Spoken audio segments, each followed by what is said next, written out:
পেতে পারে না, না কখনো না, কোনোদিন পেতে পারে না। ধীরে ধীরে আমরা জানতে শিখবো আজকে ইনশাআল্লাহ। কিন্তু আজকে খুশির বিষয় আলহামদুলিল্লাহ যে আপনারাকে পেয়েছি যে মাদ্রাসার জালসা, সেই মাদ্রাসার জালসাতে এত সুন্দর কোরআন হাদিসের আলোচনা হবে এবং এরকম যুবকের আমাদের বাবাজিরা শুনবে, আজকে কল্পনার বাইরে আমার। এবং আমি সফরও দোয়া করবো, এখনো দোয়া করতে চাইবো এবং আমি খুবই আনন্দিত কথা বলবো আজকে ইনশাআল্লাহ। আল্লাহ তো আমাকে কথা বলার তুমি তৌফিক দিও। তাহলে আলহামদুলিল্লাহ কি করে আল্লাহর শুকরিয়া আদা করব? মিষ্টি শব্দ আলহামদুলিল্লাহ, এত একটা মিষ্টি শব্দ, মজার শব্দ, মুমিন বান্দাকে বারবার বলতে মজা লাগে। যখন সুন্দর বাতাস চলে, হাওয়া চলে, মুমিন বান্দা বলে আলহামদুলিল্লাহ। যখন বান্দা একবার আলহামদুলিল্লাহ বলে, তার নেকির তারাজু ভরে যায়, নেকির তারাজু ভরে যায়। আর মুমিন বান্দা লোভী হয়, লালচি হয় যে আমার নেকির পাল্লা ভারী হয়ে যায়। যখনই ভারী হয়ে যাবে, ফামান সাকুলাত মাওয়াজিনুহু ফাউলাইকা হুমুল মুফলিহুন, যাদের নেকির পাল্লা ভারী হয়ে যাবে তারাই হবে কামিয়াব, তারাই হবে সফল, তারাই হবে সাকসেসফুল। আজকে আমরা ভাগ্যবান যে আজকে এই মাহফিলে আমরা উপস্থিত হতে পেরেছি। তারপর অসংখ্য দরুদ ও সালাম নাজিল হোক আমাদের শেষ নবী, দয়ার নবী মুহাম্মদ সাল্লাল্লাহু আলাইহি ওয়াসাল্লামের উপর, যিনার হাত থেকে সমস্ত মঙ্গল আমরা পেয়েছি, যিনার হাত থেকে সমস্ত মঙ্গল আমরা পেয়েছি, যিনার থ্রুতে আমরা জান্নাতের পথ পেয়েছি, যিনার থ্রু থেকে আমরা জাহান্নাম থেকে বাঁচতে পেরেছি, যিনার থ্রু থেকে আমরা কোরআন পেয়েছি, তাওহীদ পেয়েছি। ওই নবী মুহাম্মদ সাল্লাল্লাহু আলাইহি সাল্লামকে আমরা সবচেয়ে বেশি ভালোবাসতে পেরেছি। ওই নবী সাল্লাল্লাহু আলাইহি সাল্লামের ভালোবাসার কথা আজকে আমরা শুনবো ইনশাআল্লাহ। আল্লাহুম্মা সাল্লি আল্লাহু ওয়া বারিক আলাইহি। মাননীয় মুসলিম সালাম, আজকে যে বিষয় নিয়ে আলোচনা করব, প্রত্যেক মানুষ নিজের দিকে তাকাবে এবং ওই আয়াতের দিকে তাকাবে এবং নিজের জীবনকে দেখবে, আয়াতকে দেখবে আর ফিট করার চেষ্টা করবে যে আমি কি ওই লিস্টের মধ্যে আছে না নাই, এবং যদি না আছি তাহলে আমাকে কি করতে হবে যাতে করে ওই লিস্টে আমি আসতে পারি। তার আগে দুটা ছোট ছোট কথা। নাম্বার 1, আমরা যখন কোন এক জায়গা থেকে অন্য জায়গা সফর করতে যাই, তো সফরের সময়তে অনেক কিছু নেওয়ার চেষ্টা করি। সফর করতে হবে, কাপড় চোপড়, টাকা পয়সা সব আমরা নেওয়ার চেষ্টা করি, চিন্তা করি কোনটা জিনিস ছুটে তো গেল না। দিল্লি যাচ্ছি, আমি কলকাতা যাচ্ছি, সৌদি আরব যাচ্ছি, কিন্তু আসলে আমাদের আসল সফর হবে এই দুনিয়া থেকে আখিরাতের সফর। এই দুনিয়া থেকে আখিরাতের সফর, এটাই সত্য, এটাই সত্য। আমি বলি, তার আগে বলেছি কোরআন হাদিস বোঝার পরে, জানার পরে, এতটা জেনে গেছি, মরার পরে আসল জীবন আছে এই দুনিয়াতে। স্বাদ তারাই পাবে যাদের আখিরাতের টান থাকবে, আখিরাতের একটা টান থাকবে, আখিরাত কেউ চাইবে, সে দুনিয়াতে স্বাদ পাবে, সে শান্তি পাবে। তাহলে যে আসল সফর করতে হবে এই দুনিয়া থেকে আখিরাতের, ওই সফরের জন্য কি আমরা তৈরি করেছি, কি করতে পেরেছি? আজকে আপনাদের সামনে মাদ্রাসা, এই মাদ্রাসাতে কোরআনের শিক্ষা হয় এবং এখন চেষ্টা চলছে এই মাদ্রাসাতে মানহাজে সালাফ, সাহাবায়ে কেরাম রাদিয়াল্লাহু আজমাইন, তাদের পদ্ধতিতে এই মাদ্রাসা চলবে।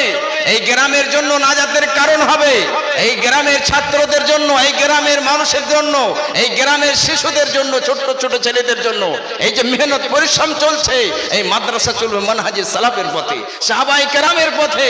তারা সকলেই জান্নাতি, তারা সকলেই জান্নাতি, উত্তম টিম ছিলেন তারা, উত্তম টিম ছিলেন তারা। তাহলে যে আমাদেরকে আসল সফর করতে হবে আখিরাতে এবং সেই চিরস্থায়ী জীবন, ওয়াল আখিরাতু খায়রুন ওয়া আবকা, ওয়াল আখিরাতু খায়রুন ওয়া আবকা, আখিরাত উত্তম এবং চিরস্থায়ী।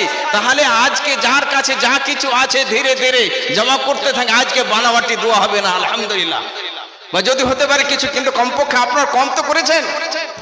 ভাগ্যবান আপনার, সত্যি আপনার ভাগ্যবান। আমি তো সব জায়গাতে এই কথাগুলো আমি চর্চা করবো এবং দোয়া দেবো ইনশাআল্লাহ, দোয়া দেবো ইনশাআল্লাহ। বানাওয়াটি দোয়া শরীয়তে নাই, দোয়া তো অন্তর থেকে বের হয়, দোয়া অন্তর থেকে বের হয়, অন্তর থেকে বের হয়। কেউ যদি বানাওয়াটি আমাকে দোয়া দেয়, আমি বুঝতে পারলি বানিয়ে বানিয়ে আমাকে দোয়া দিচ্ছে, আমি পছন্দ করি না। জ্ঞানী মানুষ কোনোদিন পছন্দ করবে না, জ্ঞানী মানুষ কোনোদিন পছন্দ করবে। তাহলে আজকে আমাদের আলোচনাও চলবে আর এখানে লিস্ট আছে, ওনারা লিখতে আছেন, আপনারা লিখতে থাকবেন যাতে করে সফর, আখিরাতের সফর সফল হয়, কামিয়াব হয়।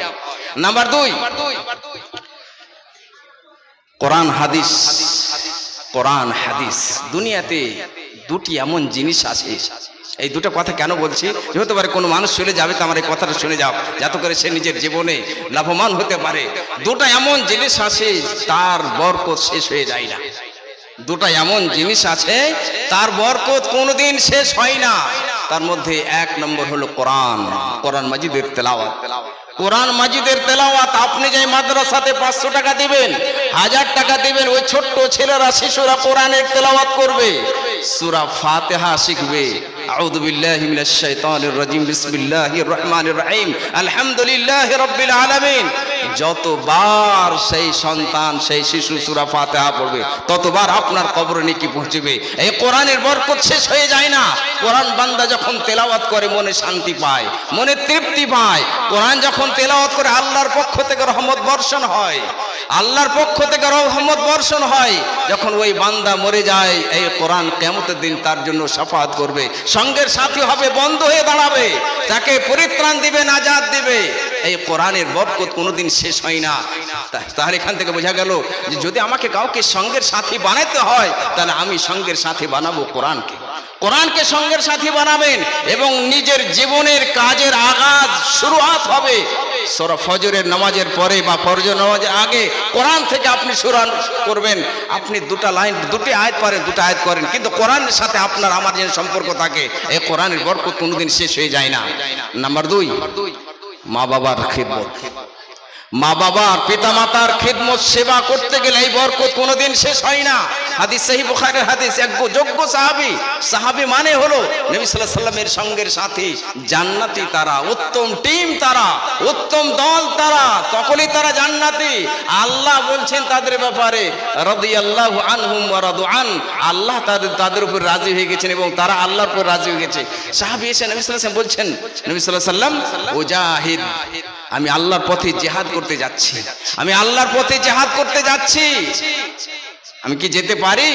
নবী সাল্লাল্লাহু আলাইহি সাল্লাম জিজ্ঞাসা করছেন, আল্লাহকে আবাওয়ান, তোমার কি মা বাবা আছে, পিতা মাতা আছে? বলা নাম, উনি বলছে হ্যাঁ আমার পিতা মাতা আছে। নবী সাল্লাল্লাহু আলাইহি সাল্লাম বললেন, ফাফিহিমা ফাজাহিদ, যাও ওই দুজনের খিদমত করে জিহাদ করো। দুজনের খিদমত করাটা বড় জিহাদের কাজ, বড় জিহাদের কাজ। তার মানে বোঝা গেল মা বাপের খিদমত সেবা করা, লক্ষ্য রাখা, তাদের সেবা করা, এই বরকত কোনোদিন শেষ হয় না। মাননীয় মুসলিম সমাজ, যে বিষয় নিয়ে আজকে আলোচনা করব অত্যন্ত জটিল গুরুত্বপূর্ণ বিষয়। আমি নিজেকে সম্বোধন করি এবং আপনাকে সম্বোধন করি, সবাইকে মা খালাদেরকে বলতে চাই যে আসলে যখন এই দুনিয়া থেকে বিদায় হতে হবে, সকলেই চলে যাবে, এটাই সত্য, কোনো পথ নাই, কোনো পথ নাই, এটাই যখন সত্য, তাহলে আমরা আল্লাহর ওই বান্দাদের মধ্যে হতে চাইবো যাদেরকে আল্লাহ পছন্দ করেন, যাদেরকে আল্লাহ তাআলা মরার পরে জান্নাত দিবেন এবং দুনিয়াতেও তাদেরকে সুখ দিবেন, শান্তি দিবেন। ওই বান্দা কারা? যাদেরকে আল্লাহ ভালোবাসেন। ওই বান্দা গেলে কারা হবেন, তাদের গুণাবলী কি হবে, তাদের সিফাত কি হবে, আজকে শুনবো আমরা এবং প্রত্যেক মানুষ আমরা দেখবো যে আমার মধ্যে কি এই গুণাবলী আছে, এই সিফাতগুলো কি আমার মধ্যে আছে। কারণ আমরা সবাই দুনিয়া থেকে বিদায় হয়ে যায়, তার মানে এই বিষয়টা সবাই প্রত্যেক মানুষের জানা দরকার যে আল্লাহ তাআলা কোন বান্দাদের ভালোবাসেন, কাদের উপরে সন্তুষ্ট হয়ে গেছেন, কাদেরকে আল্লাহ তাআলা এই দুনিয়াতে সুখ দেবেন এবং মরার পরেও সুখ দেবেন। আজকে আমরা দেখা যায়, অনেক সময় দেখা যায় যে অনেক একটা ভালো বাংলা সাহিত্যিক, ইংলিশ ভাষার সাহিত্যিক আর অন্য ভাষার সাহিত্যিক, তার কথাগুলো নিয়ে গবেষণা করা হয়, চিন্তা ভাবনা করা হয়, তাদাব্বুর করা হয়। মাশাআল্লাহ, কি চমৎকার, কি সুন্দর ভঙ্গিমা। এটা তো মাখলুক, আল্লাহর সৃষ্টির অবস্থা, আল্লাহর সৃষ্টির কালামের এত দৃশ্য, চমৎকার দৃশ্য, এত সুন্দর ভঙ্গিমা, এত চমৎকার ভঙ্গিমা, আপনাকে এত মধুর লাগে যে আল্লাহু আকবার, কি চমৎকার তার ভাষা, কি চমৎকার ভঙ্গিমা। কিন্তু সারা জাহানের বাদশা আল্লাহ, যিনি আমাদের সৃষ্টিকর্তা, যিনি আমাদের খালেক, ওনার কথা কেমন, উনি কিভাবে বান্দার সাথে কথা বলেছেন, তাহলে কথাগুলো কি কেন আমরা গবেষণা করি না, কেন আমরা চিন্তা করতে চাই না? আসলে শয়তান আমাদের প্রকাশ্য শত্রু, শয়তান প্রকাশ্য শত্রু। শয়তান আমাদেরকে কোরআন থেকে গাফেল করে দিয়েছে। শয়তান ভালোভাবে জানে যদি কোরআনে এই বান্দারা একটু হাত লাগিয়ে দেয়, টাচ করে দেয়, তাহলে কোরআন মধুর বাণী, এই কোরআন মধুর বাণীতে এমন ভাবে সে এই দুনিয়াতে শান্তি পেতে লাগবে যে মরার পরও সেই জায়গাতে শান্তি পাবে, মজা সেই জায়গাতে পেয়ে যাবে। তো কোরআন থেকে তাকে দূরে রাখো। কোরআন থেকে গাফেল করে রাখো। তাহলে আজকে আমরা একটি আয়াত নিয়ে গবেষণা করব, আজকে চিন্তা ভাবনা করব, আমরা দেখতে চাইবো যে এই আয়াতের অর্থ যে আল্লাহ যে বান্দার সাথে কথা বলছেন। সারা জাহানের বাদশা আল্লাহ, আল্লাহ সারা জাহানের বাদশা, বান্দাকে কি কথা বলছেন? আল্লাহ বলছেন আমি কাদেরকে ভালোবাসি, তাদের গুণাবলী কি, তাদের সিফাত কি। ওই সিফাতগুলোকে আমাদের মাঝে পাওয়া যায়, আমাদের মধ্যে আজকে পাওয়া যাচ্ছে, এবং ওই আয়াতকে আমরা ফিট করতে চাইবো উত্তম দল, উত্তম টিম, নবী সাল্লাল্লাহু আলাইহি সাল্লামের সঙ্গের সাথী সাহাবা রাদিয়াল্লাহু আজমাইন, তাদের জীবনে কি পাওয়া যেত ওই চিত্রটা আজকে আমরা দেখতে চাইবো। আল্লাহ তাআলা কোরআন মাজিদের মধ্যে মুমিনদেরকে ডেকে বলছেন ইয়া আইয়ুহাল্লাযীনা আমানু, হে মুমিনেরা। মুমিনদেরকে আল্লাহ ডেকে বলছেন হে মুমিন। এটা ভালোবাসা। কোন বাবা যদি নিজের সন্তানকে আমার প্রিয় সন্তান এসো, প্রিয় সন্তান, আল্লাহ তাআলা মুমিন বান্দাদেরকে ডেকে বলছেন ইয়া আইয়ুহাল্লাযীনা আমানু, হে মুমিনেরা। মান ইয়ারতাদ্দা মিনকুম আন দীনিহি ফাসাউফা ইয়াতিল্লাহু বিকাউমি ইউহিব্বুহুম ওয়া ইউহিব্বুনা। তোমাদের মধ্যে যারা আপন দিন থেকে ফিরে যাবে, ইসলাম থেকে মুরতাদ হয়ে যাবে, ইসলাম থেকে ফিরে যাবে। আল্লাহর ইসলাম থেকে যদি কেউ ফিরে যায়, আল্লাহর ইসলামকে ত্যাগ করে দেয়, ছেড়ে দেয়, মুরতাদ হয়ে যায়, আল্লাহর কি ক্ষতি করতে পারবে না? কিঞ্চিত পরিমাণে না, কিঞ্চিত করে না। আল্লাহ বড় শক্তিশালী, যে তুমি যদি ইসলামকে না মানো, তুমি যদি কোরআনকে না মানো, আল্লাহ তাআলা বড় শক্তিশালী অন্য একটি জাতকে তৈরি করবেন, অন্য একটি কওমকে তৈরি করবেন যারা আল্লাহকে ভালোবাসবেন এবং আল্লাহ তাদেরকে ভালোবাসবেন। তার জন্য আল্লাহ তাআলা বললেন মান ইয়ারতাদ্দা মিনকুম আন দীনিহি ফাসাউফা ইয়াতিল্লাহু বিকাউমিন ইউহিব্বুহুম ওয়া ইউহিব্বুনা। তোমাদের মধ্যে কিছু, তোমাদের মধ্যে যারা আপন দিন থেকে ফিরে যাবে, আল্লাহ তাআলা এমন একটি কওমকে নিয়ে আসবে, এমন একটি জাতিকে নিয়ে আসবে যে আল্লাহ তাদেরকে ভালোবাসবেন এবং তারা আল্লাহকে ভালোবাসবে। তার মানে স্পষ্ট বোঝা গেল যে আল্লাহ এমন একটি জাতিকে নিয়ে আসবে, যদি তোমরা অস্বীকার করো, তোমরা মানতে রাজি না হও, আল্লাহ বড় শক্তিশালী এমন কওমকে, এক জাতিকে নিয়ে আসবে, আল্লাহ তাদেরকে ভালোবাসবেন এবং তারা আল্লাহকে ভালোবাসবে। তাদের কি গুণাবলী হবে, তাদের সিফাতগুলো কি হবে, তারা কেমন হবে, যে যার যে বান্দাদের মধ্যে নিশানি হবে যে এই বান্দারা আল্লাহকে ভালোবাসে এবং এই বান্দাদেরকে আল্লাহ ভালোবাসেন। আগে তার ব্যাখ্যা করছেন আল্লাহ তাআলা স্বয়ং। এটা আমার ব্যাখ্যা নয়, অন্য কোন জ্ঞানী মাক্তি ব্যাখ্যা করছে, হয়তো আর ভুল ব্যাখ্যা করতে পারে, ভুল ব্যাখ্যা করতে, তার থিঙ্কিং ভুল, তার চিন্তাধারা ভুল, কিন্তু সারা জাহানের বাদশা আল্লাহ কোরআন মাজিদের মধ্যে যা কিছু আছে সত্য বাতের নয়, হক মিথ্যা নয়, ইলম আছে, তাতে অজ্ঞতা নাই। আল্লাহ তাআলা বলছেন তাদের গুণাবলী কি, যাদেরকে আল্লাহ ভালোবাসেন এবং যে বান্দারা আল্লাহকে ভালোবাসেন। এক একটা শব্দ আপনি দেখবেন এবং নিজের জীবনে বাস্তবায়ন করার চেষ্টা করবেন। আল্লাহ তাআলা বলছেন নাম্বার 1 আদিল্লাতিন আলাল মুমিনিন, এমন কওমকে আল্লাহ নিয়ে আসবে, তাদের গুণাবলী কি হবে, তাদের সিফাত কি হবে, আদিল্লাতিন আলাল মুমিনিন, তারা মুমিনদের জন্য দয়ালু হবে। আল্লাহু আকবার, দয়ালু হবে। এই বুঝতে থাকেন, আপনি কি দয়ালু হতে পেরেছেন নিজের মা বাবার জন্য, নিজের স্ত্রীর জন্য, নিজের ছেলে মেয়ের জন্য, নিজের এতিমের জন্য, নিজের আত্মীয় স্বজনের জন্য, বন্ধু বান্ধবের জন্য? এই জায়গাতে আপনার পরীক্ষা হবে। যদি দয়ালু হতে না পেরেছেন, তার মানে এখানে ভয়ঙ্কর, এখানে ভয়। আমি কেন দয়ালু হতে পারিনি? আল্লাহ তাআলা যাদেরকে ভালোবাসেন তাদেরকে দয়ালু বানিয়ে দেয়। ধীরে ধীরে আমি যাবো আয়াতগুলোতে এবং আবু বকর সিদ্দিক রাদিয়াল্লাহু আনহু হাদিসের গুলোতে। 1 নম্বর সিফাত হচ্ছে আদিল্লাতিন আলাল মুমিনিন, তারা মুমিনদের জন্য দয়ালু হবে, এক অপরের জন্য দয়ালু হবে, কঠোর হবে না। কেমন দয়ালু হবে? যেমন এক দেহ কোন জায়গাতে যদি হাতটা কেটে যায়, আঙুল কেটে যায়, তো যেমন ব্যথা পায়, তো পূর্ণ শরীর এসে ব্যথা পায় এবং পূর্ণ শরীর এক অপরকে আহ্বান করে, ডাক দেয় যে আমার ব্যথাতে তুমি শরীক হয়ে যাও। এরকম তো হয় না কোনোদিন যে আমাকে দাওয়াত দিয়েছে, ওলিমার দাওয়াত, অনেক খাবার আছে, সুন্দর সুন্দর বিরিয়ানি, পোলাও, আর আমার হাত কেটে গেছে, আর হাতে বলছে যে না আমার কষ্ট পাচ্ছি, বা আমার পায়ে কাঁটা লেগে গেছে, আমার পেটে বলছে না সুন্দর সুন্দর খাবার আছে, বিরিয়ানি, পোলাও, অমুক তমুক, পেটে বলছে আমি খাবো, পায়ে বলছে না আমি যেতে পারবো না।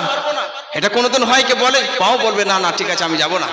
কোনোদিন বলে না যে আমার পেটে খাওয়ার আছে, ইচ্ছা আছে, পায়ে কাঁটা লেগে আছে, না, তখন বলে যে না আমার পায়ে ব্যথা আছে, কাঁটা লেগে আছে, আমি যেতে। কি চমৎকার! আল্লাহু আকবার। আমি বারবার এই কথাটাই বলি যে আমার নবী মুহাম্মদ সাল্লাল্লাহু আলাইহি সাল্লাম এত চমৎকার উদাহরণ দিয়ে বুঝিয়ে দিলেন, কিন্তু আজকে আমাদের কওম বুঝতে রাজি নয়। আজকে আমাদের কম গজাল নিয়ে মাতাল, সুর নিয়ে মাতাল।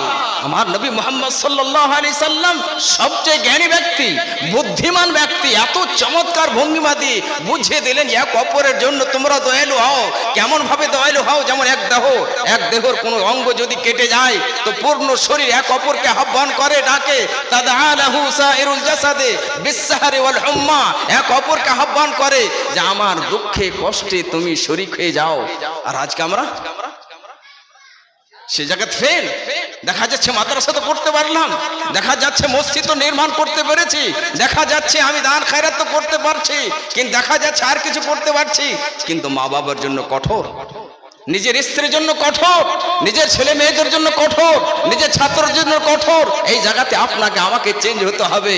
এটা আল্লাহর কাছে দোয়া করতে হবে যে আল্লাহ তুমি তাদেরকে ভালোবাসো যে কথা কোরআনে বলেছো, আল্লাহ আমাকে দয়ালু বানাও, আল্লাহ তুমি আমার অন্তরটাকে কোমল করে দাও, নরম করে দাও। আল্লাহ তোমার পক্ষ থেকে যদি আমি তৌফিক না পাই, আমি কোথাও তৌফিক পাবো না, তুমি আমাকে তৌফিক দেনেওয়ালা, তুমি আমাকে এই সুযোগ দান করনেওয়ালা, তোমার পক্ষ থেকে আমি তৌফিক পাবো।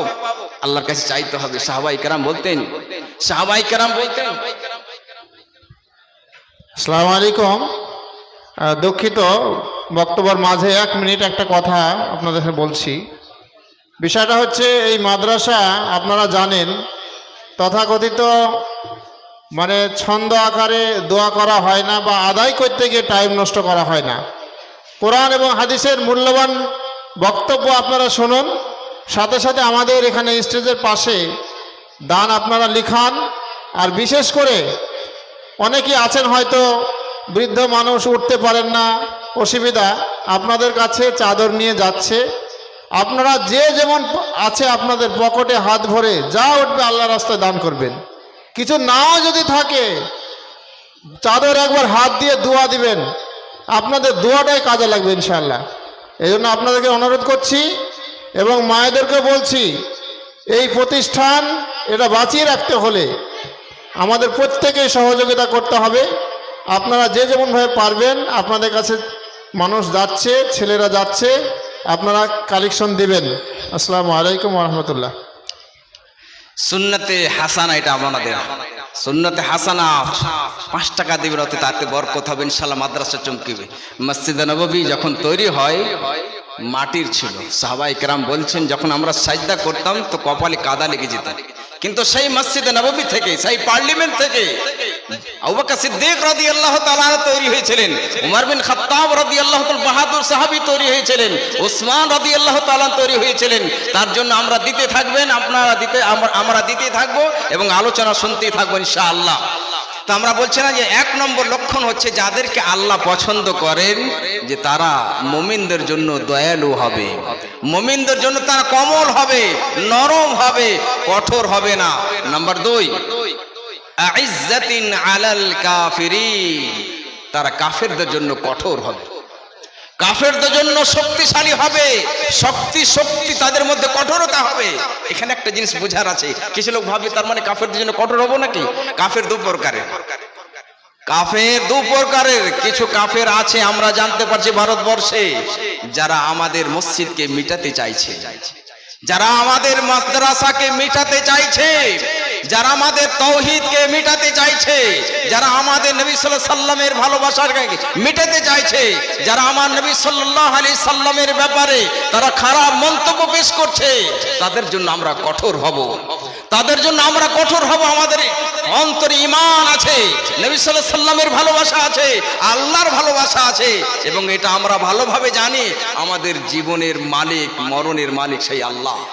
মৃত্যুর আগে 1 মিনিট আগে মৃত্যু আসবে না, এটাই সত্য, এটাই সত্য। তাহলে কাফেরদের জন্য যারা আমাদেরকে মিটাতে চায়, আমাদের ইসলামকে মিটাতে চায়, আমার নবী মুহাম্মদ সাল্লাল্লাহু আলাইহি সাল্লামকে তারা গালি দিতে চায়, আমাদের মা আয়েশা রাদিয়াল্লাহু আনহাকে গালি দিতে চায়, উমর বিন খাত্তাব রাদিয়াল্লাহু তাআলা গালি দিতে চায়, তাদেরকে আমরা পছন্দ করি না, তাদের জন্য আমরা কঠোর হয়ে দাঁড়াবো। 2 নম্বর যারা কাফের, যে তাদের সাধারণভাবে তারা থাকে, আমাদের জন্য তারা বাধা দেয় না, আমাদের ইসলামের জন্য তারা বাধা সৃষ্টি করে না, সাধারণভাবে আমাদের সাথে চলাফেরা করে, আমরা তাদের জন্য কমল হব। বরঞ্চ যদি আমার প্রতিবেশী হয়, আপনার প্রতিবেশী হয়, ইসলাম আপনাকে বলছে আপনার প্রতিবেশীর হক আছে কাফেরেরও, আপনি তার লক্ষ্য রাখবেন। যদি অসুস্থ হয়ে যায় তার ইবাদত করতে যাবেন, অসুস্থ ব্যক্তিকে দেখতে যাবেন, যদি টাকা পয়সা দরকার থাকে টাকা পয়সা দিতে যাবেন, হসপিটালে যদি নিয়ে যেতে হয় হসপিটালে নিয়ে যাবে। তার মানে ইসলাম চমৎকার।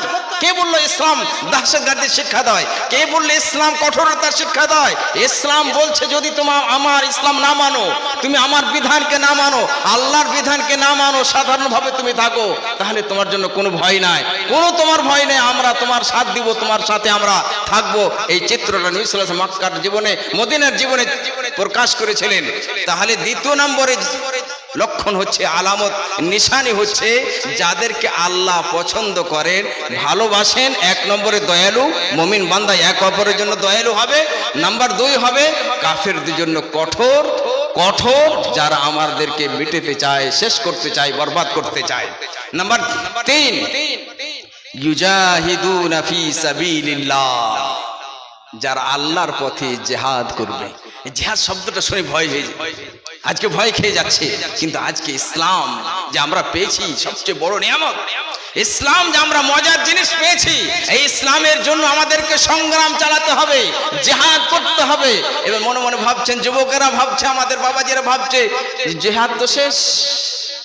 জিহাদ শেষ হয়নি, চলতি আছে, চলতি থাকবে। চিরদিন ইসলামের শত্রু ছিল, তাওহীদের শত্রু ছিল, কোরআনের শত্রু ছিল, আজকে আছে, কিয়ামত পর্যন্ত থাকবে। আমাদেরকে লড়াই চালাইতে হবে, জিহাদ করতে হবে নবী সাল্লাল্লাহু আলাইহি ওয়াসাল্লামের পদ্ধতি নিয়ে। নবী আকরাম সাল্লাল্লাহু আলাইহি ওয়াসাল্লামের সঙ্গের সাথী আবু বকর সিদ্দিক রাদিয়াল্লাহু তাআলা আনহু, উমর বিন খাত্তাব রাদিয়াল্লাহু তাআলা আনহু, উসমান রাদিয়াল্লাহু তাআলা আনহু, আলী রাদিয়াল্লাহু তাআলা, তাদের পদ্ধতি আমাদেরকে সংগ্রাম চালাতে হবে। এবারে প্রশ্ন, তাহলে কি জিহাদ এখন আছে? কি জিহাদ করবো আমরা? হ্যাঁ, এখনো জিহাদ আছে। এখন সবচেয়ে বড় জিহাদ এটাই জিহাদ যে বানাওয়াটি দোয়া বন্ধ করতে হবে, পরিত্রাণ নাই।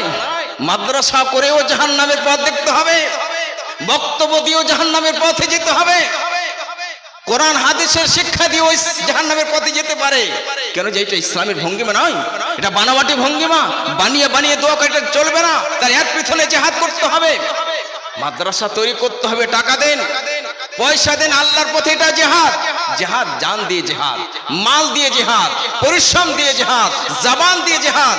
আজকে কিছু লোক আছে চুপচাপ, না না মৌলানা এগুলো হয় নাকি, এতদিন থেকে চলে আসে, এগুলো হটা যাবে না, এগুলা করা যাবে না, এগুলো দূর করা যাবে না।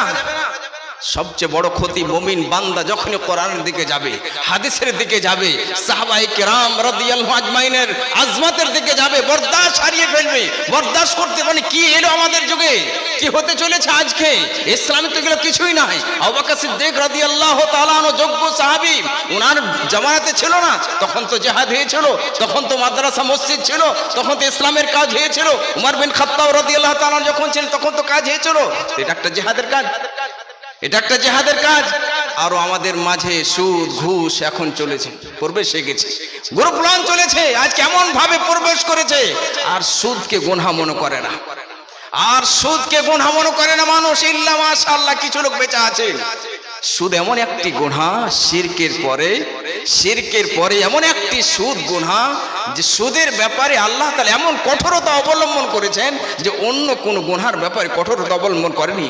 আজকে ইমাম কথা বলতে গিয়ে সুদের ব্যাপারে কথা বলতে গিয়ে ভয় পাচ্ছে, সুদের ব্যাপারে কথা বলতে গিয়ে ইমামকে মসজিদ থেকে বহিষ্কার করে দেওয়া হচ্ছে, বের করে দেওয়া হচ্ছে, কেন সেই মসজিদের মালিক সুদ খায়। হ্যাঁ, তুমি আমার বিরুদ্ধে কথা বলো না। মুমিন বান্দা এক দায়ী যে আল্লাহকে ভালোবাসে, তার মধ্যে এই ভালোবাসা থাকে যে আমার কওমকে আমি বাঁচাবো, আমার কওমকে আমি বাঁচাতে চাই এবং নিজেও বাঁচতে চাই।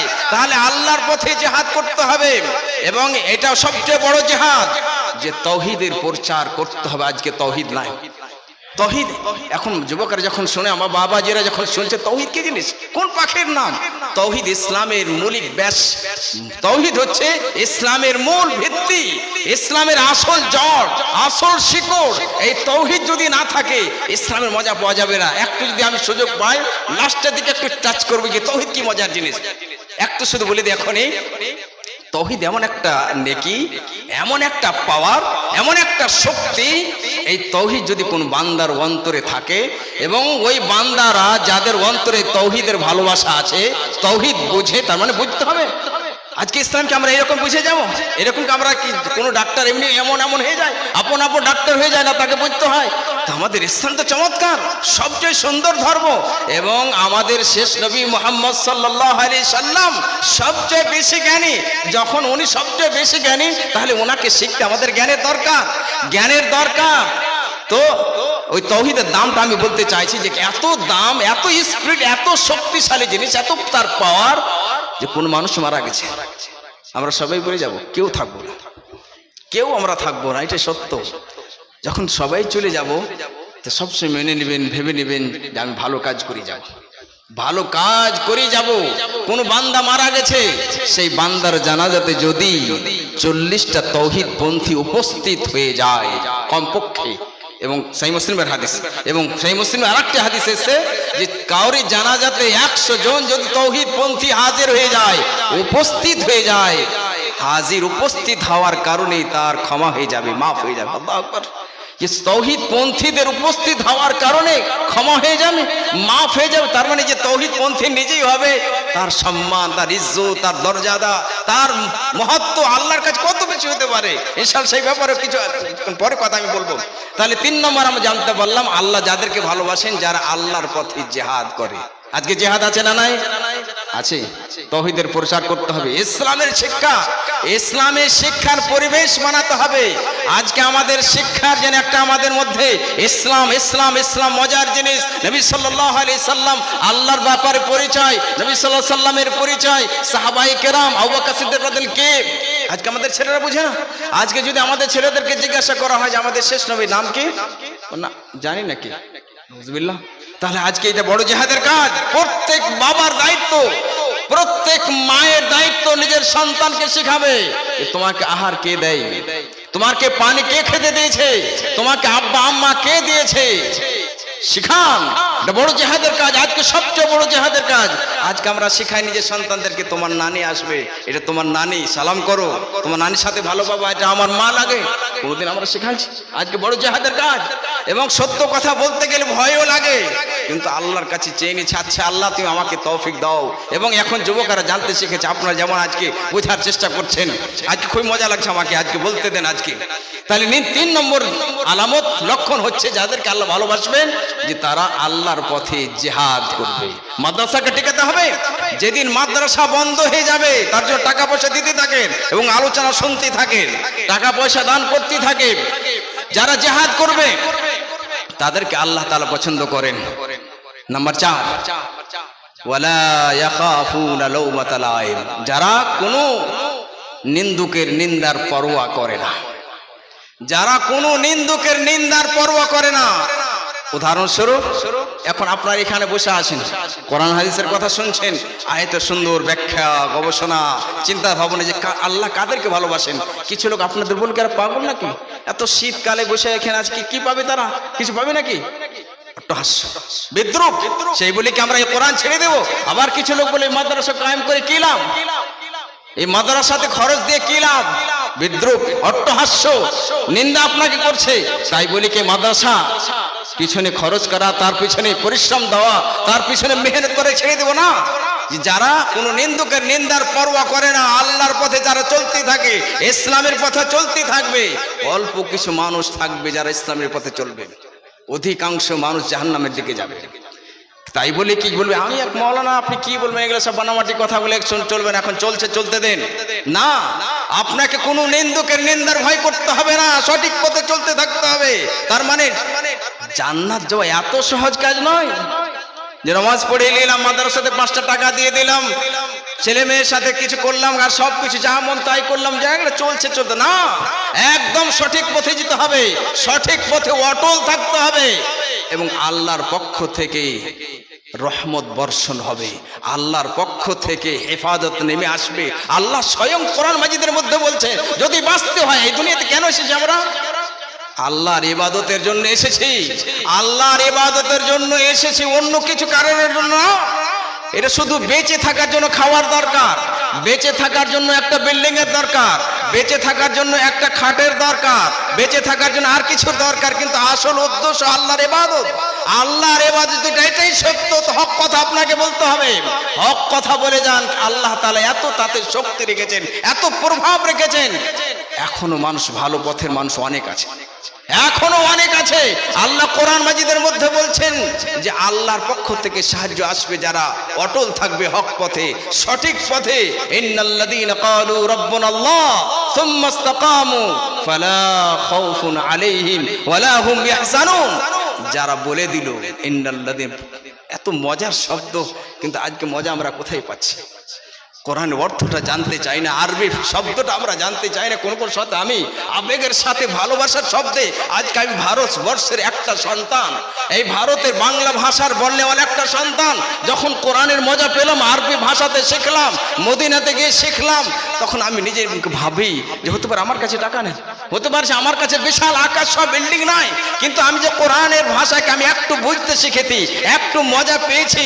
এই নিয়ামতকে যদি একদিকে করে দেওয়া হয় এবং সারা পৃথিবীর নিয়ামতকে একদিকে করে দেওয়া হয়, আমার এই কোরআনের বইটা সবচেয়ে উঁচু, সবচেয়ে বেশি দামি, সবচেয়ে বেশি দামি। আজকে আনন্দিত আমি, আজকে আনন্দ হতে পারে আমার কাছে পয়সা নাই, কিন্তু ইসলাম পেয়ে আমি আনন্দিত, এবং সেই জিনিসটা আমি প্রকাশ করতে পারছি কিনা জানেন, কিন্তু আজ চাইছি আমি আপনার সামনে প্রকাশ করতে যে ইসলাম মজার জিনিস পেয়েছেন আপনি, আমি পেয়েছি, ভাগ্যবান আপনার। আল্লাহ কি চমৎকার ভঙ্গিমাতে বলছেন, ইন্নাল্লাযীনা ক্বালু রাব্বুনাল্লাহ, যারা বলে দিল যে আল্লাহ আমাদের রব, আল্লাহ আমাদের রব। কি মানে রব? রব এত মিষ্টি শব্দ, কোন কোন শব্দ আমি বুঝে থেকে বলি, যেমন কোন সন্তান মিষ্টি শব্দ দিয়ে বলছে আম্মা জান, আম্মা জান, আম্মা জান আপনি চা করবেন না, আম্মা জান আমাকে রুটি খেতে দিবেন না, আম্মা জান আমাকে পয়সা দিবেন না। এরকম দামি শব্দ যখন বান্দা রবকে ডেকে বলে, রব্বানা আতিনা ফিদ দুনিয়া হাসানাতাও ওয়া ফিল আখিরাতি হাসানাতাও ওয়া কিনা আযাবান্নার। এই আমার রব, এই আমার মালিক, এই আমার সৃষ্টিকর্তা। এই রবের মধ্যে সব অর্থ আছে। এই আমার মুসলিম, এই আমার সংশোধনকারী। আমার সংশোধন কেউ করতে পারবে না আল্লাহ যদি না চায়। আল্লাহ আমার সংশোধনকারী, আল্লাহ আমার মালিক, আল্লাহ আমার সৃষ্টিকর্তা।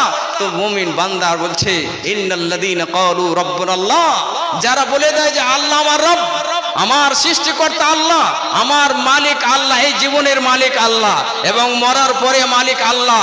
সুম্মা ইসতাকামু, তারপরে সে অটল থাকলো হক পথে। এরকম না শুধু বলে দিলাম, আজকে আমরা শুধু বলে দিয়েছি, কিন্তু এই শব্দ তো মজা আছে, মজা লুকিত আছে, গোপন আছে। এর উপরে অটল থাকতে যখনই বলে দেন আমার রব আল্লাহ, তাহলে আল্লাহর বিধানের উপরে আমি অটল থাকবো, বানাওয়াটি দোয়া হতে দেবো না। ধীরে ধীরে, আমি এটা বলি না ঝগড়া করতে হবে, ফিতনা সৃষ্টি করতে হবে। তার কারণ অনেক মানুষ আমাকে বলে থাকে, মৌলানা আপনি তো ওই জায়গাতে যাচ্ছেন, বলে আমার অন্তরটাকে যদি চিরে দেখা হতো, চিরা দেখাতাম তোমাকে, আমি দেখাতাম যে আমি এটা পছন্দ করি না, কিন্তু যাচ্ছে এই কারণে। যদি আমি না যাই তো আমার যেটা একটা মন্তব্য, আমার চিন্তাধারা, আমি কোরআনকে যেভাবে একটু বুঝেছি, ওই চিন্তাধারাটা আমি পেশ যদি না করতে পারি, তাহলে তো আমরা বুঝতে পারবে না, এই মজাটা পাবে না। তো ওই যে যারা এরকম মানুষ আছে, তারাই তো ওই ফিল্ডটাকে কবজা করে নিয়ে থাকবে, তারাই ওই ফিল্ডের মধ্যে নেমে থাকবে, তাহলে ভালো মানুষ আসতে পারবে না। তার ইল্লাল্লাযীনা ক্বালু রাব্বুনাল্লাহ, যারা বলে দিল যে আল্লাহ আমার রব, এবং সে অটল থাকলো সেই পথে, ফালা খাউফুন আলাইহিম ওয়ালা হুম ইয়াহজানুন, তাদের কোনো ভয় নাই এবং তারা উদাস হবে না, গমগীন হবে না। চারটি আমরা দেখলাম যাদেরকে আল্লাহ ভালোবাসেন, এবং যে বান্দারা আল্লাহকে ভালোবাসেন, চারটে গুণ মনে রাখবেন। নাম্বার 1, যে তারা এক অপরের মুমিনদের জন্য তারা দয়ালু হবে।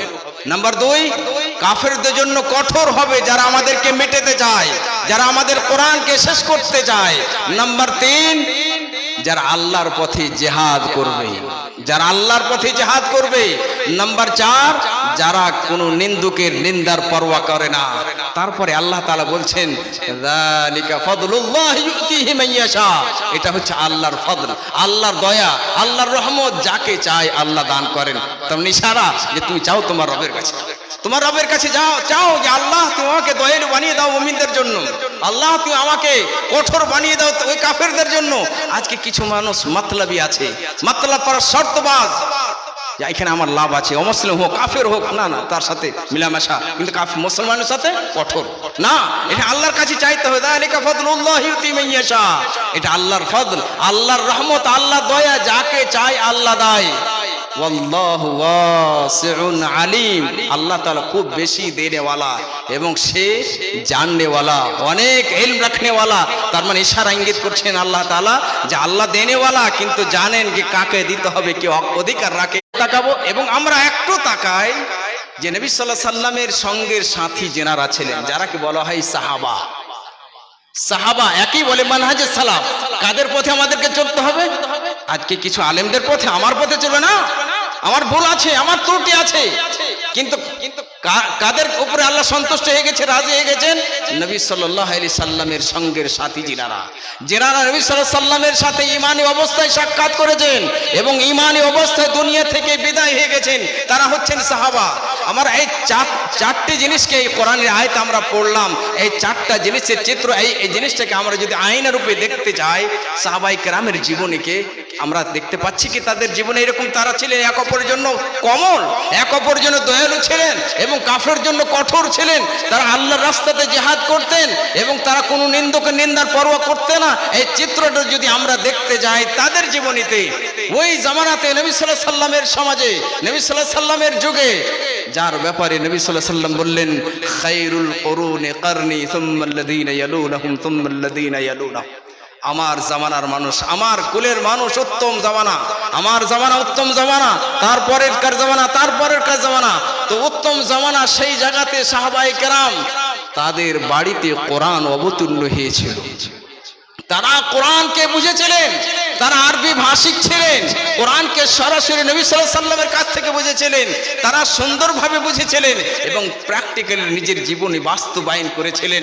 এই চিত্রটা যদি তাদের জীবন আমরা একটু দেখতে যাই, তা আমরা পুরোপুরি দেখতে পাই যে তারা নিজের জীবনে বাস্তবায়ন করেছিলেন। এটা কি বলে মানহাজে, তাদের পথে চলতে হবে, তাহলে আমরা জান্নাত পাবো। জান্নাত তো এত সহজ কথা না, এত সহজ নয়, অনেক কঠিন আছে। জিহাদ করতে হবে আপনাকে, আল্লাহর পথে লড়তে হবে। তাহলে প্রথম আমি উদাহরণ দিতে চাই যে সাহাবারা কিভাবে এক অপরকে ভালোবেসেছিলেন। নাম্বার 1 যে ছিল যে মুমিন বান্দা এক অপরের জন্য দয়ালু হবে, এক অপরের জন্য দয়ালু হবে। তাদের চিত্র যদি দেখতে যাই আমরা, চমৎকার ঘটনা সেই বুখারীর মধ্যে এসেছে। নবী আকরাম সাল্লাল্লাহু আলাইহি সাল্লাম এবং সাহাবায়ে কেরাম রাদিয়াল্লাহু আজমাইন যখন মক্কা নগরে ঈমান বাঁচানো কঠিন হয়ে গেল, তৌহিদ বাঁচানো কঠিন হয়ে গেল, আর তৌহিদ বাঁচানো যায় না, আর ঈমান বাঁচাতে পারা যায় না।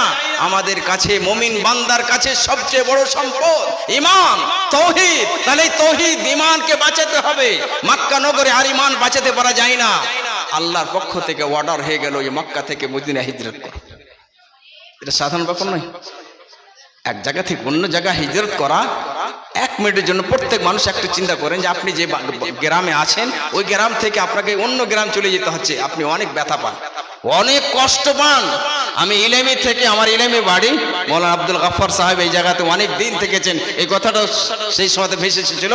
তো ইলেমি থেকে আমি হাটপুকুর চলে এসে একটা ছোট্ট গ্রাম পার করে বরদাস্ত করতে পারছিলাম না, মনে হচ্ছে না কেমন করে আমি থাকবো অন্য গ্রামে। একটা ইলেমি গ্রামে, একটা প্রত্যেক মানুষের গ্রামে একটা টান থাকে। আল্লাহর পক্ষ থেকে অর্ডার হয়ে গেল, হিজরতের আদেশ হয়ে গেল, মক্কা ছেড়ে দিয়ে মদিনা চলে যাও। লম্বা সফর, 4.5 কিলোমিটার, 450 কিলোমিটার। মক্কা থেকে যখন মদিনা হিজরত করছেন, বাড়ি ছাড়ছেন, গাড়ি ছাড়ছেন, টাকা পয়সা সব ছুটে যাচ্ছে, শুধু ঈমান বাঁচাবার জন্য ঈমান বাঁচাচ্ছেন, নিজের প্রাণ জানকে বাঁচাচ্ছেন। এইভাবে সমস্ত সাহাবারা মদিনায় চলে এসে একটু চিন্তা করেন তো, যে একটা এই গ্রামের মানুষেরা সবাই সফর করে চলে গেলেন আমাদের ইলামে। কোথায় রাখতে দেবো আপনাদেরকে? কোথায় থাকবেন? কিভাবে খাওয়া দাওয়া হবে? মক্কা থেকে সমস্ত সাহাবায়ে কেরাম মদিনায় চলে এলেন। নবী আকরাম সাল্লাল্লাহু আলাইহি সাল্লাম আমাদের সবচেয়ে বড় নেতা, নবী আকরাম সাল্লাল্লাহু আলাইহি সাল্লাম সবচেয়ে জ্ঞানী ব্যক্তি, সবচেয়ে সুন্দর মানুষ, যিনার চরিত্র আখলাক সবচেয়ে উঁচু, উনি নবী মুহাম্মদ সাল্লাল্লাহু আলাইহি সাল্লাম। সাহাবায়ে কেরাম তো যিনারা মক্কা থেকে মদিনা হিজরত করলেন তাদেরকে বলা হয় মুহাজির। এই কথাটা শেখান ছেলেদেরকে যাতে করে আমরা বুঝতে পারি। আজকে ইংলিশ পড়তে গিয়ে ওষুধ আনতে হবে, ওষুধের নাম কি, এই কি, তোমাকে সব আমরা শেখাই। যিনারা মক্কা থেকে মদিনা হিজরত করেছিলেন তাদেরকে মুহাজির বলা হয়, এবং যিনারা মদিনাতে ছিলেন, মদিনাবাসীরা ওনারা আশ্রয় দিয়েছিলেন, সাহায্য করেছিলেন, ওনাদেরকে বলা হয় আনসার। তো নবী সাল্লাল্লাহু আলাইহি সাল্লাম আনসার মুহাজিরদের মধ্যে ভাইয়ের রেশতা কায়েম করলেন। ভাই ভাই রেশতা কায়েম করলেন। তার মধ্যে একটি উদাহরণ হাদিস সহিহ বুখারীর মধ্যে এসেছে, এত চমৎকার উদাহরণ যে দুনিয়ার কোনো ইতিহাসে পাওয়া যাবে না। এত চমৎকার উদাহরণ, এত দয়ালু ভাব, মায়া, কমল দয়া এরকম কোন জায়গাতে পাওয়া যাবে না। সেটা হচ্ছে আব্দুর রহমান বিন আউফ রাদিয়াল্লাহু তাআলা আনহু, সাদ বিন রবি রাদিয়াল্লাহু তাআলা আনহু। আব্দুর রহমান বিন আউফ রাদিয়াল্লাহু তাআলা মক্কা থেকে মদিনা হিজরত, উনি মুহাজির।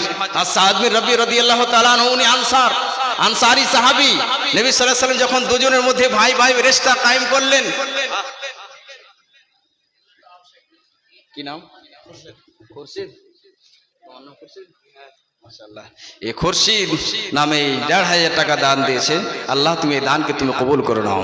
আল্লাহ তুমি এই দানকে কিয়ামতের দিন যেন জাহান্নাম থেকে বাঁচাবার জন্য বড় নাজাতের কারণ হয়ে যায়। আল্লাহ তুমি বড় শক্তিশালী, তুমি সব জানো অন্তরের হাল, কি উদ্দেশ্যে কি আশা নিয়ে আল্লাহ দান করেছে তুমি সব জানো। আমি যদি নাও দোয়া দিই, আল্লাহ যেমন বান্দা অন্তরে বলে দিয়েছে আমি ৫০০০ টাকা দিব, ১৫০০ টাকা দিব, আল্লাহ তাআলা অতি তাড়াতাড়ি সেটাকে গ্রহণ করে নেয়, অতি তাড়াতাড়ি সেটাকে গ্রহণ করে নেয়।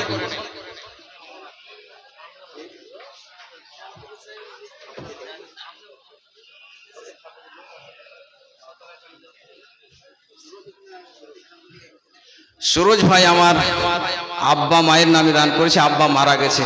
আল্লাহ মরে যাওয়ার পরে ফোনে যোগাযোগ হয় না, কি অবস্থাতে আছে, কিন্তু তোমার বান্দা বাপকে স্মরণ রেখে দান করেছে। বান্দারা যখন ছেলেরা মা বাপের জন্য দান করে, সাদকা করে, সব নেকি পৌঁছে যায় কবরে। ছেলেরা যা কিছু দোয়া করে, যা কিছু নেকি করে, তার জন্য যখন কোন যুবক বাবা মারার কারণে কান্না করে, সে ক্রন্দন করে, তখন তাকে বলি যে সত্যি যদি তোমার আব্বাকে তুমি ভালোবাসো তাহলে আজকে থেকে নামাজ কায়েম করতে শুরু করো। কেন যে তুমি মা বাবার মেহনত পরিশ্রম ফল, তুমি যা কিছু নেকি করবে সব নেকি কবরে পৌঁছবে। তার জন্য আমাদের দায়িত্ব, আমরা মা বাবা হয়ে নিজের সন্তানদেরকে তৈরি করব, তাদেরকে করব, তাওহীদ পন্থী বানাবো। তাহলে যতদিন ওই সন্তানেরা কোরআন পড়বে, হাদিস পড়বে, ইসলামের কথা বলবে, ইসলামের চর্চা করবে, সব নেকি পৌঁছবে। আজকে আমরা একটা কোন কথাতে ছিলাম ভুলে, হ্যাঁ সাদ বিন রাবির কথা, তার একটু কথা বলে দিই। আজকে আমরা বলি, কিছু লোককে যখন বলি নামাজ পড়ার কথা, তখন বলো মাওলানা আমি ট্রাক্টর চালাই, আমি অনেক ব্যস্ত মানুষ, অমুক কাজ করি, নামাজ পড়ার সুযোগ পাই না। তার মানে ছেলে মেয়ের দায়িত্ব, ছেলে মেয়েদের আহারের জোগাড়ের জন্য নামাজ পড়তে পারে না। আল্লাহ কোরআন মাজিদের মধ্যে বলছেন যে আমি তোমাকে সৃষ্টি করেছি আমার ইবাদতের জন্য, এবং আমার দায়িত্ব তোমাকে রিজকি দিব। এটা আল্লাহ বলছেন। আমার কথা মিথ্যা হতে পারে, কোন বান্দার কথা মিথ্যা হতে পারে, ওয়াদা খেলাফি করতে পারে। সারা জাহানের বাদশা আল্লাহ কোনোদিন মিথ্যা কথা বলেননি, কোনোদিন মিথ্যা কথা হতে পারে না, সে ওয়াদা খেলাফি করতে পারে না, কখনো না। কোরআন মাজিদের মধ্যে আল্লাহ অনেক জায়গাতে বলেছেন, সেই আল্লাহ তাআলা বলছেন নাহনু নারযুকুক। এবং এই আয়াতের শিয়াকে প্রথম দিকে আল্লাহ তাআলা বলছেন ওয়ামুর আহলাকা বিসসালাতি ওয়াসতাবির আলাইহা। ওয়ামুর আহলাকা বিসসালাতি, তোমার পরিবারকে, তোমার স্ত্রীকে, ছেলে মেয়েকে নামাজের আদেশ দাও, সালাতের আদেশ দাও। তাওহীদের পরে জটিল ইবাদত, গুরুত্বপূর্ণ ইবাদত, সবচেয়ে সুন্দর ইবাদত নামাজ। তোমার স্ত্রীকে, ছেলে মেয়েদেরকে নামাজের আদেশ দাও, ওয়াসতাবির আলাইহা। নামাজ পড়াটা অত সহজ কথা না। যখনই মায়া মহাব্বত জেগে যাবে তো খুব সহজ, কিন্তু যখনই আপনি তাদেরকে আদেশ দিতে যাবেন, অর্ডার দেবেন, তো অনেক সময় আপনি ব্যথা পাবেন, কষ্ট পাবেন, শুনতে চাইবেন না, এদিকে সেদিকে হয়ে যাবে। আল্লাহ তাআলা বলছেন ওয়াসতাবির আলাইহা, ধৈর্য অবলম্বন করো। এখানে আল্লাহ বললেন না ওয়াসবির, ওয়াসবির আল্লাহ বলেননি, ওয়াসতাবির বলেছেন, যাতে বলি আল্লাহ তাআলা মোবালাগা করুন যে খুবই বেশি করে সবুর করো, ধৈর্য অবলম্বন করো। যখনই তাদের অন্তরে এই নামাজের নূর রোশনি জেগে যাবে, তখন আর ছাড়তে পারবে না। মুমিন বান্দা ব্যথা পায়, কষ্ট পায়, সে শান্তি পায় না নামাজ না পড়তে গেলে। কারণ নবী সাল্লাল্লাহু আলাইহি সাল্লাম বলেছেন যে নামাজ এমন একটা আরামের জিনিস যে নবী সাল্লাল্লাহু আলাইহি সাল্লাম নিজে যখন উদাস হয়ে যেতেন, নবী সাল্লাল্লাহু আলাইহি সাল্লাম যখন কষ্ট পেতেন, ব্যথা পেতেন, ইদা হাজিবাহু আমরুন ফাজিআ ইলা সালাহ, যখন ব্যথা পেতেন, গমগীন হতেন, উদাস হতেন, অতি তাড়াতাড়ি নামাজের দিকে চলে যেতেন। বেলাল রাদিয়াল্লাহু তাআলা বলতেন ইয়া বেলাল আরিহনা বিস সালাহ, এই বেলাল তুমি নামাজের মাধ্যমে আমাকে আরাম দাও, তৃপ্তি দাও। তখন তার মানে বোঝা গেল যে আপনাকে আমাকে পরিশ্রম করতে, মেহনত করতে হবে। বাবারা বলে থাকে হয় না, না এখানেও জিহাদ, এই জায়গা তো জেহাদ, কে বলে জেহাদ আজকে না, এই জায়গাতে আপনাকে জেহাদ করতে হবে। আপনি সব সময়তে আলাদা আলাদা ভঙ্গিমাতে অনেক রকমের কৌশল বুদ্ধি দিয়ে আপনি তার অন্তরে জাগাতে হবে। শেষ পর্যায়ে এতটা আমি কথা বলি আমার ছেলেদেরকে, যদি এতটা বলার পরও যদি তোমরা নামাজ না পড়ো, তোমরা আমার সত্যিকারী সন্তান হবে না। ওই সন্তানেরা, ওই অন্যের সন্তানেরা আমার সন্তান হবে যারা নামাজ কায়েম করে, যারা আল্লাহকে ভালোবাসে, যারা তাওহীদকে ভালোবাসে, কোরআনকে ভালোবাসে। তোমরা আমার সন্তান হয়েও সন্তানের অধিকার রাখো না, সন্তান হতে পারো না। ধৈর্য অবলম্বন করতে হবে। তারপর আল্লাহ কি বলছেন? লা নাসআলুকা রিজকা, আমি তোমাদের কাছে রিজক চাই না, আহার চাই না যে আমার কোনো বান্দাকে তুমি আহার দাও, বরঞ্চ তোমাকে যে তুমি নিজে খাচ্ছ, ভক্ষণ করছো, এটাও তোমার দায়িত্ব নাই, এটা আমার দায়িত্ব। নাহনু নারযুকুক, আমি তোমাদেরকে খাদ্য দেবো, আহার আমি তোমাদেরকে দেবো, তোমার দায়িত্ব নয়। কি দায়িত্ব আমাদের? আল্লাহর ইবাদত করা। এবং কয়েকদিন পর, কয়েকটা মিনিটের পর, কয়েক সেকেন্ডের পর চলে যাব, সব থেকে যাবে। কিন্তু এর মানে হলো যে মুমিন বান্দা অলস হবে, আলসি হবে না। নবী সাল্লাল্লাহু আলাইহি ওয়াসাল্লাম পূর্ণ জীবনী আপনি দেখবেন, নবী সাল্লাল্লাহু আলাইহি ওয়াসাল্লাম পরিশ্রম করতেন, মেহনত করতেন, সবচেয়ে বড় বাহাদুর ছিলেন, জিহাদ করতেন, লোকরি জমা করতেন, সবকিছু করতেন। আমরা কাজ করব, মানুষের উপকার কিভাবে আমরা করব, জান্নাত কি করে আমরা পাবো, মাদ্রাসা কিভাবে আমরা নির্মাণ করব। মুমিন বান্দারা সবচেয়ে বুদ্ধিমান, সবচেয়ে বেশি জ্ঞানী, সবচেয়ে তারা বেশি মেহনত করবে। তা আল্লাহ তাআলা বলেন নাহনু নারযুকুক, আমরা তোমাদেরকে খাদ্য দিব, রিজক দিব, রিজক আমরা দিব। তাহলে আমরা ওই আয়াতে হাদিসে ছিলাম যে সাহাবায়ে কেরাম রাদিয়াল্লাহু আজমাইন, যে তারা কিভাবে ওই আয়াতকে লক্ষ্য রেখে যদি আমরা দেখি যে তাদের মধ্যে কি এই গুণাবলীগুলো ছিল, পূর্ণভাবে পুরাপুরিভাবে তাদের জীবনেতে আমরা দেখতে পাই। কিন্তু আজকে আমাদের মধ্যে কমতি আছে, খামতি আছে, আমাদের মধ্যে অল্প পাওয়া যাচ্ছে, কিন্তু এখনো সুযোগ আছে, এখনো বেঁচে আছে। মরার পরে আর সুযোগ থাকবে না, কোনো চান্স আর থাকবে না। মরে যাওয়ার পরে বান্দা চাইবে আল্লাহ একবার ফিরিয়ে দেয় আমাদেরকে। এখন পুরাপুরি ভাবে সুযোগ আছে, আল্লাহর কাছে যান, দোয়া করেন। আল্লাহ গাফফার, ক্ষমাশীল, বড় দয়ালু। তখন আব্দুর রহমান বিন আউফ রাদিয়াল্লাহু তাআলা আনহু, সাদ বিন রাবি রাদিয়াল্লাহু তাআলা, দুজনের মধ্যে আল্লাহ নবী সাল্লাল্লাহু আলাইহি ওয়াসাল্লাম যে ভাই রেশতা কায়েম করে দিলেন। কি দয়ালু, কি চমৎকার বন্ধুমা। আব্দুর রহমান বিন আউফ মুহাজির ছিলেন, সাদ বিন রাবি আনসারী সাহাবী ছিলেন। আনসারী সাহাবী রাদিয়াল্লাহু তাআলা বললেন, আব্দুর রহমান ভাই, তুমি মক্কা থেকে মদিনা এসেছো, তোমার কাছে তো কিছুই নাই, বাড়ি নাই, গাড়ি নাই, কিছু নাই, জমি নাই, কিভাবে খাবে সেগুলো কিছুই নাই। শোনো, ভয় করতে হবে না তোমাকে, আমার ধন সম্পদ আছে, মাল আছে, দুভাবে বন্টন করে দিচ্ছি, তুমি অর্ধেকটা নিয়ে নাও, অর্ধেকটা আমি নিচ্ছি। আল্লাহু আকবার। এরকম উদাহরণ পাবেন আপনি, এরকম মন মেজাজ লাগবে, কিন্তু সত্যি এই দুনিয়া থেকে বিদায় হতে হবে। বলছে আব্দুর রহমান বিন আউফ, আমার মাল আছে, এই মাল ধন সম্পদকে দুভাবে বিভক্ত করে দিলাম, তুমি অর্ধেক নিয়ে নাও, অর্ধেক আমি নিব, আমি জীবন যাপন করব, তুমি অর্ধেক নিয়ে জীবন যাপন করো। আরো কথা বললেন, জটিল কথা, এরকম কোনোদিন কল্পনার বাইরে। যদি নবী সাল্লাল্লাহু আলাইহি ওয়াসাল্লামের কথা না হতো আমি বিশ্বাস করতাম না।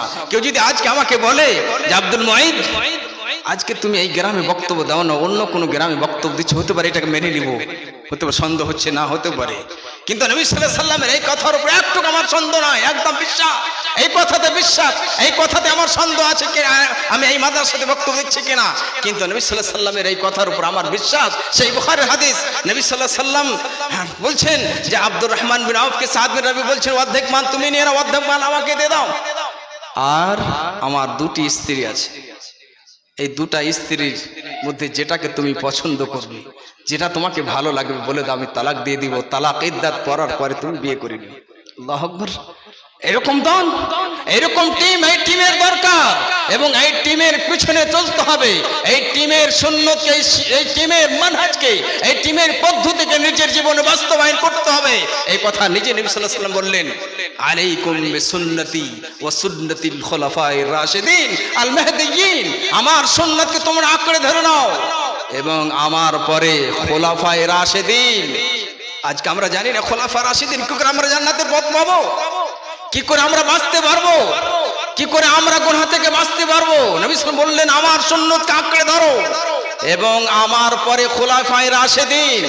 খুলাফায়ে রাশিদিন কারা? আজকে শুধু আমরা মুসলমান হয়ে গেছি, এই মুসলমান হওয়াতে কাজ আসবে না, পুরোপুরি ভাবে বুঝতে হবে। আপনি ডাক্তার হতে চাইছেন, যেমন তেমন একটু পড়ার পরে ডাক্তার হয় না, আপনিও মানতে রাজি নয়, আপনিও নিজের পেশেন্টকে নিজেতে রাজি হন না। নবী সাল্লাল্লাহু আলাইহি ওয়াসাল্লাম বললেন, আলাইকুম বিসুন্নতি ওয়া সুন্নাতিল খুলাফায়ে রাশিদিন আল মাহদিয়িন, আমার সুন্নতকে আঁকড়ে ধরো এবং আমার পরে খুলাফা রাশিদিন। খোলাফা রাশেদিন কে? এটা জিহাদের কাজ, আমাদের সবারই দায়িত্ব। এটা বলবেন না যে মওলা ছাড়, এগুলো মওলাদের কাজ। এটা মওলাদের কাজ নয়, মওলাদের কাজের সাথে সাথে সবারই কাজ। ইসলাম সবারই জন্য এসেছে, শুধু মুসলমানদের জন্য আসেনি, সারা পৃথিবীর জন্য এসেছে। যদি সত্যি এই দুনিয়াতে শান্তি পেতে চায়, আনন্দ ভোগ করতে চায়, সুখ পেতে চায়, পেতে চায়, ইসলাম কায়েম করতে হবে। এটাই সত্য, এটাই সত্য। এবং আপনি দেখবেন নিজের পরিবারকে, এবং সেই পরিবারকে যাদের বাড়িতে ইসলাম যত মিকদারে যেমন ভাবে তাদের মধ্যে ইসলাম আছে তত শান্তি, আর যাদের মধ্যে ঈমান যত দূরে আছে অশান্তি সেখানে বেশি, সেখানে অশান্তি বেশি। খোলাফা রাশিদিন কে? চারটি খলিফার নাম হচ্ছে খোলাফা রাশিদিন। আবু বকর সিদ্দিক রাদিয়াল্লাহু তাআলা আনহু, উমর বিন খাত্তাব রাদিয়াল্লাহু তাআলা আনহু, উসমান রাদিয়াল্লাহু তাআলা আনহু, আলী রাদিয়াল্লাহু তাআলা আনহু। এদের মানহাজ কি, এদের পদ্ধতিকে নিজের জীবনে বাস্তবায়ন করতে হবে, মজবুত করে ধরতে বললেন। আগে এমন চমৎকার শব্দ দিয়ে বললেন, নবী সাল্লাল্লাহু আলাইহি ওয়াসাল্লাম যেমন তেমন নেতা ছিলেন না আমাদের। আজকে কিছু লোকেরা বলে থাকে যে ইসলামের মধ্যে, মুসলমানদের মধ্যে কোনো নেতাই নাই। আমাদের নেতার, আপনি বলছেন আমরা পড়তে পারিনি তার জন্য ভাবতে পারছি আমরা দুর্বল, কমজোর।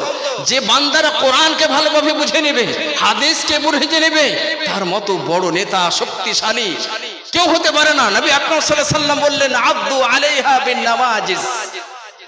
এই পদ্ধতি কি তোমরা, একটা হলো সামনকার দাঁত আর একটা হলো মাড়ির দাঁত। নবী সাল্লাল্লাহু আলাইহি ওয়াসাল্লাম বললেন এই পদ্ধতিকে মাড়ির দাঁতে ধরে নাও, শক্ত করে। যদি সামনকার দাঁতে ধরে নি আমি, সহজে আপনি টানতে পারবেন, সেটা ছুটে যাবে। কিন্তু মাঠের দাঁতে যদি আপনি শক্ত করে ধরেন, কোনো মতে সেটা ছুটবে না এবং সেটা কায়েম থাকবে। এত তাকিদ করলেন নিজের কওমকে বাঁচাতে, নিজের উম্মতকে বাঁচাতে গিয়ে। কিন্তু আজ নবী সাল্লাল্লাহু আলাইহি ওয়াসাল্লামের উম্মত নবী সাল্লাল্লাহু আলাইহি ওয়াসাল্লামকে ভুলে গেছে তারা। আমাদের সন্তানের নবী সাল্লাল্লাহু আলাইহি ওয়াসাল্লাম তার নাম জানছে না।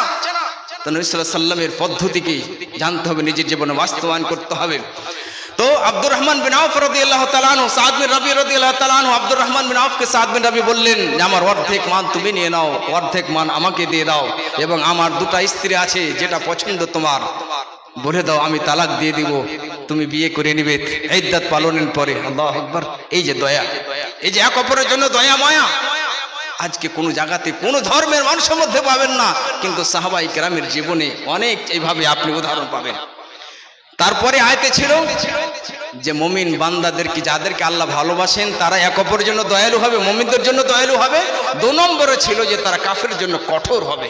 তার যদি উদাহরণ আমরা দেখতে যাই, মুসআব বিন উমাইর রাদিয়াল্লাহু তাআলা আনহু তরুণ যুবক ছিলেন, এখনো 25 বছরকার হননি।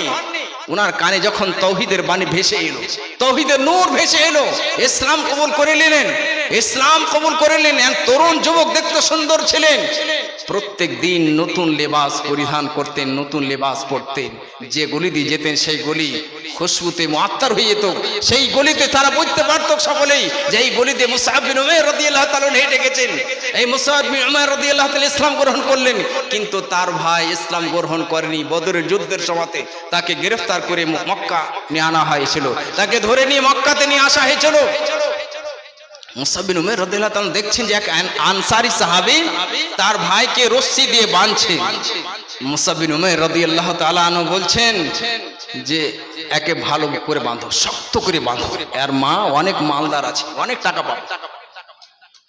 মুসআব বিন উমাইর রাদিয়াল্লাহু তাআলা নিজের ভাইয়ের ব্যাপারে, আপন ভাইয়ের ব্যাপারে আনসারী সাহাবীকে বলছেন একে শক্ত করে বাঁধো, মজবুত করে বাঁধো, এর মা অনেক মালদার, ধনী, শক্ত করে বাঁধো। তার ভাই বলছে, ভাই তুমি আমার ভাই হয়ে আমাকে শক্ত করে বাঁধতে বলছো?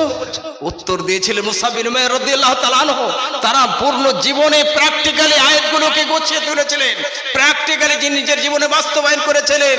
ওনারা বলেছিলেন হাদা আখি দুনাক, এটা আমার ভাই, তুমি নাও। আজকে আমার সন্তান ভুল করেছে, মদ পান করেছে, জুয়া করেছে, আমার সন্তান নামাজ পড়ে না, এক সন্তান নামাজ পড়ে, এক সন্তান কোরআনের তেলাওয়াত করে, এক সন্তান মাদ্রাসায় কায়েম করে, এক সন্তান মাদ্রাসার জন্য দয়ালু। ওই সন্তান, আমার সন্তানের লড়াই হয়েছে, আমি পক্ষপাতী হয়ে যাই, আমি সন্তানের দিকে চলে যাই না, আমার সন্তান ঠিক করেছে না।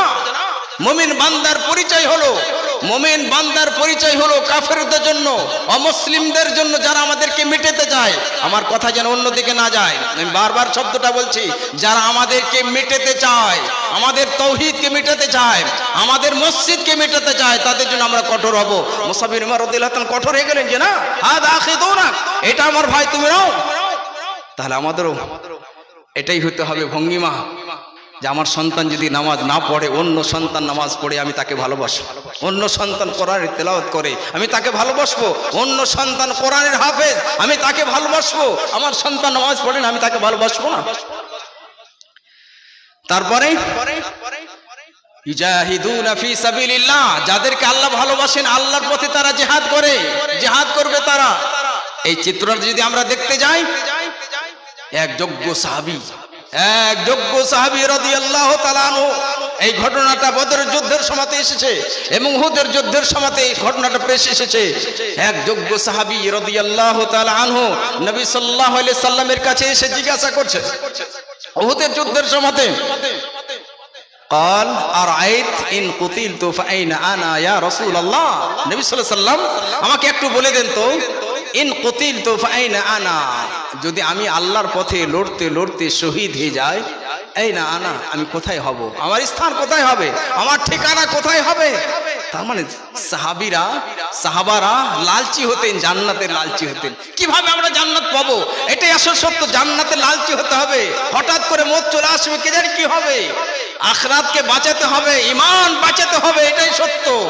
আপনি টাকা সঞ্চয় করলেন, সব কিছু করলে সব থেকে যাবে, তারপর কিছু অংশ আল্লাহর মাদ্রাসাতে দেন, ইসলামের প্রচারের জন্য, তাওহীদের প্রচারের জন্য। এই প্রচার আপনাকে বাঁচাবে কিয়ামতের দিন। সাহাবী বলছেন, আর নবী সাল্লাল্লাহু আলাইহি ওয়াসাল্লাম আমাকে একটু বলে দেন, ইন কুতিলতু আইনা আনা, যদি আমি আল্লাহর পথে লড়তে লড়তে শহীদ হয়ে যাই, তা আমার স্থান কোথায় হবে, আমি কোথায় যাব। নবী সাল্লাল্লাহু আলাইহি ওয়াসাল্লাম উত্তরে বললেন, ফিল জান্নাহ, ফিল জান্নাহ, জান্নাতে যাবে। ও আল্লাহুম্মা জান্নাহ মিন আহলি জান্নাহ, আল্লাহুম্মা জান্নাহ মিন আহলি জান্নাহ। যেমনই বলা ফিল জান্নাহ, তুমি জান্নাতে চলে যাবে। ফাআলকা তামারাতিন কুননা ফি ইয়াদি, ওনার হাতে কয়েকটা খেজুর ছিল। ফাআলকা তামারাতিন কুননা ফি ইয়াদি, ওনার হাতে কয়েকটা খেজুর ছিল। হাতে কয়টা খেজুর হতে পারে? ওই খেজুরকে ছিঁড়ে ফেলে দিলেন। সুম্মা কাতালা হাত্তা কুতিলা ফি সাবিলিল্লাহ, ফেলে দিয়ে লড়তে শুরু করলেন, আল্লাহর রাস্তাতে লড়তে শুরু করলেন। লড়তে লড়তে শহীদ হয়ে যাচ্ছে। অন্য রায়তে, অন্য হাদিসে এসেছে, সেই সাহাবী বলছেন, এই খেজুরটা যদি আমি খেতে থাকি, নবী সাল্লাল্লাহু আলাইহি ওয়াসাল্লাম তো বললেন ফিল জান্নাহ, তুমি যদি লড়তে লড়তে শহীদ হয়ে যাও, জান্নাতে চান, ওই খেজুরটা আমি খাবো। ইন্নাহা লাহায়াতুন তাবিরা, তো সময় অনেক লম্বা জীবন হয়ে যাবে, অনেক লম্বা জীবন হয়ে যাবে। একটু যদি আমরা চিন্তা করি ভাইরা, এই হাতে কয়েকটা খেজুর ছিল, কয় মিনিট লাগতো? মেনে নিস 3 মিনিট, 4 মিনিট, 5 মিনিট। সাহাবী বরদাস্ত করতে পারলেন না যে 5 মিনিট থেকে যাব দুনিয়াতে। জান্নাত আমার সামনে, 5 মিনিট লম্বা জীবন। ইন্নাহা লাহায়াতুন তাবিলা, এ তো বিশাল বড় জীবন, অনেক লম্বা হয়ে যাবে। ছেড়ে ফেলে দিচ্ছেন, জিহাদ করতে শুরু করলেন। তার মানে পূর্ণ মাত্রায় তারা জিহাদের ময়দানে নেমেছিলেন, পূর্ণ মাত্রায় নিজের জান মাল দিয়ে জিহাদ করেছিলেন। আজকে জিহাদ আছে, মাদ্রাসা কায়েম করতে হবে। আজকে জিহাদ আছে, যারা কমিটি আছে তাদেরকে সঠিকভাবে মাদ্রাসা চালাইতে হবে, যেমন সবাই চালাচ্ছে না। এবং যিনারা উলামায়ে কেরাম আছেন, যেমন তেমন ভাবে পড়া হবে না, মজবুত করে নিজেকে তৈরি হয়ে একদম সুন্দরভাবে প্রস্তুতি নিয়ে পড়াতে হবে। এটা আমানত। আপনাদের কাছে সন্তান এসেছে, আপনি যেমন তেমন করে মোতালা করে চলে যাবেন, কিয়ামতের দিন ধরা পড়বে আপনি মোতালা করে যাননি, সন্তানদের ভালোভাবে শিক্ষা দেননি, যেমন তেমন ভুল ব্যাখ্যা করে চলে গেছেন। কিয়ামতের দিন ধরা পড়বে, এটাও জিহাদের কাজ। আপনাকে মজবুত হতে হবে। আজকে সারাই আমাদের বাঙালি, আমরা ঝাড়খণ্ড পাকুড়ে গেলে নিয়ে দেখছি মাদ্রাসা সঠিক দেখতে পাই না। এটা সত্য কথা বলছি, এটা ব্যথা। আজকে এত মাদ্রাসা, কেন আমরা সফল হতে পারিনি? কেন আমরা কামিয়াব হতে পারিনি? এই জায়গাতে জিহাদের দরকার। একটু কষ্ট করতে হবে, কিন্তু কষ্ট করতে গেলে কি পাবো আমরা? হতে পারে আপনার মেহনতের কারণে আপনি যখন সফল হলেন না, কিন্তু পরবর্তীতে আপনার এই মেহনতের নিশান আলামত থেকে যাবে না অমুক হাজী সাহেব মাদ্রাসাকে উন্নতির দিকে এগিয়ে দেওয়ার চেষ্টা করছেন না, আমাদের ছেলেরা পুরোপুরিভাবে সিলেবাস যেন সুন্দর হয়, সিলেবাসের পড়া যেন পুরোপুরিভাবে হয়। এরকম না যে একাড্ডু পড়া হলো বাস থেকে গেল, না, সিলেবাস ভালো হতে হবে, সিলেবাস আমাদের ভালো হতে হবে, মানহাজে সালাফের উপর হতে হবে, সুন্দর সুন্দর বই লাগবে এবং সুন্দর বই সিলেবাস থাকা যথেষ্ট নয়। উলামায়ে কেরাম যারা জ্ঞানী, যারা অধিকার রাখেন যে ফিল্ডে যে আলেমে দিন তাকে আনতে হবে। টাকা বেশি লাগতে গেলে আপনাকে, এটা বড় জিহাদের কাজ।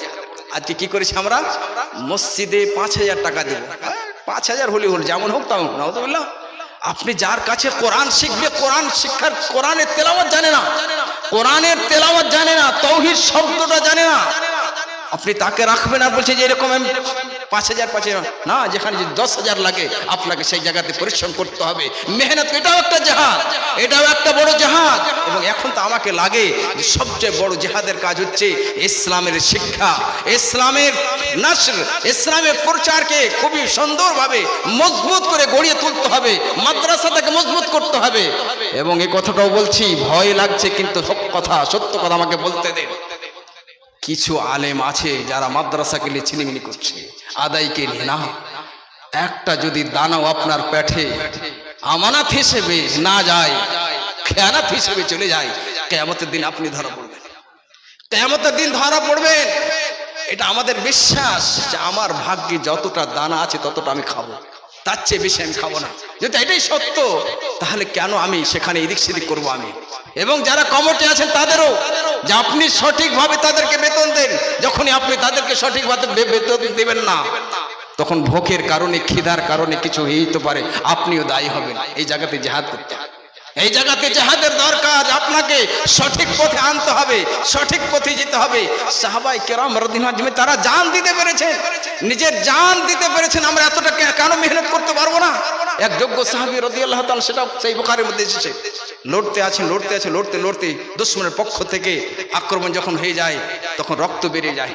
ওই রক্তের ছিটাখানা গেলে মুখমণ্ডলে আর কপালে মেখে দিয়ে বলছেন, ওয়াফুজতু ওয়া রাব্বিল কাবা, ফুজতু ওয়া রাব্বিল কাবা, আল্লাহর কসম কয়, ওয়াফুজতু রাব্বিল কাবা, কাবা রবের কসম, আমি কামিয়াব হয়ে গেছি, সফল হয়ে গেছি।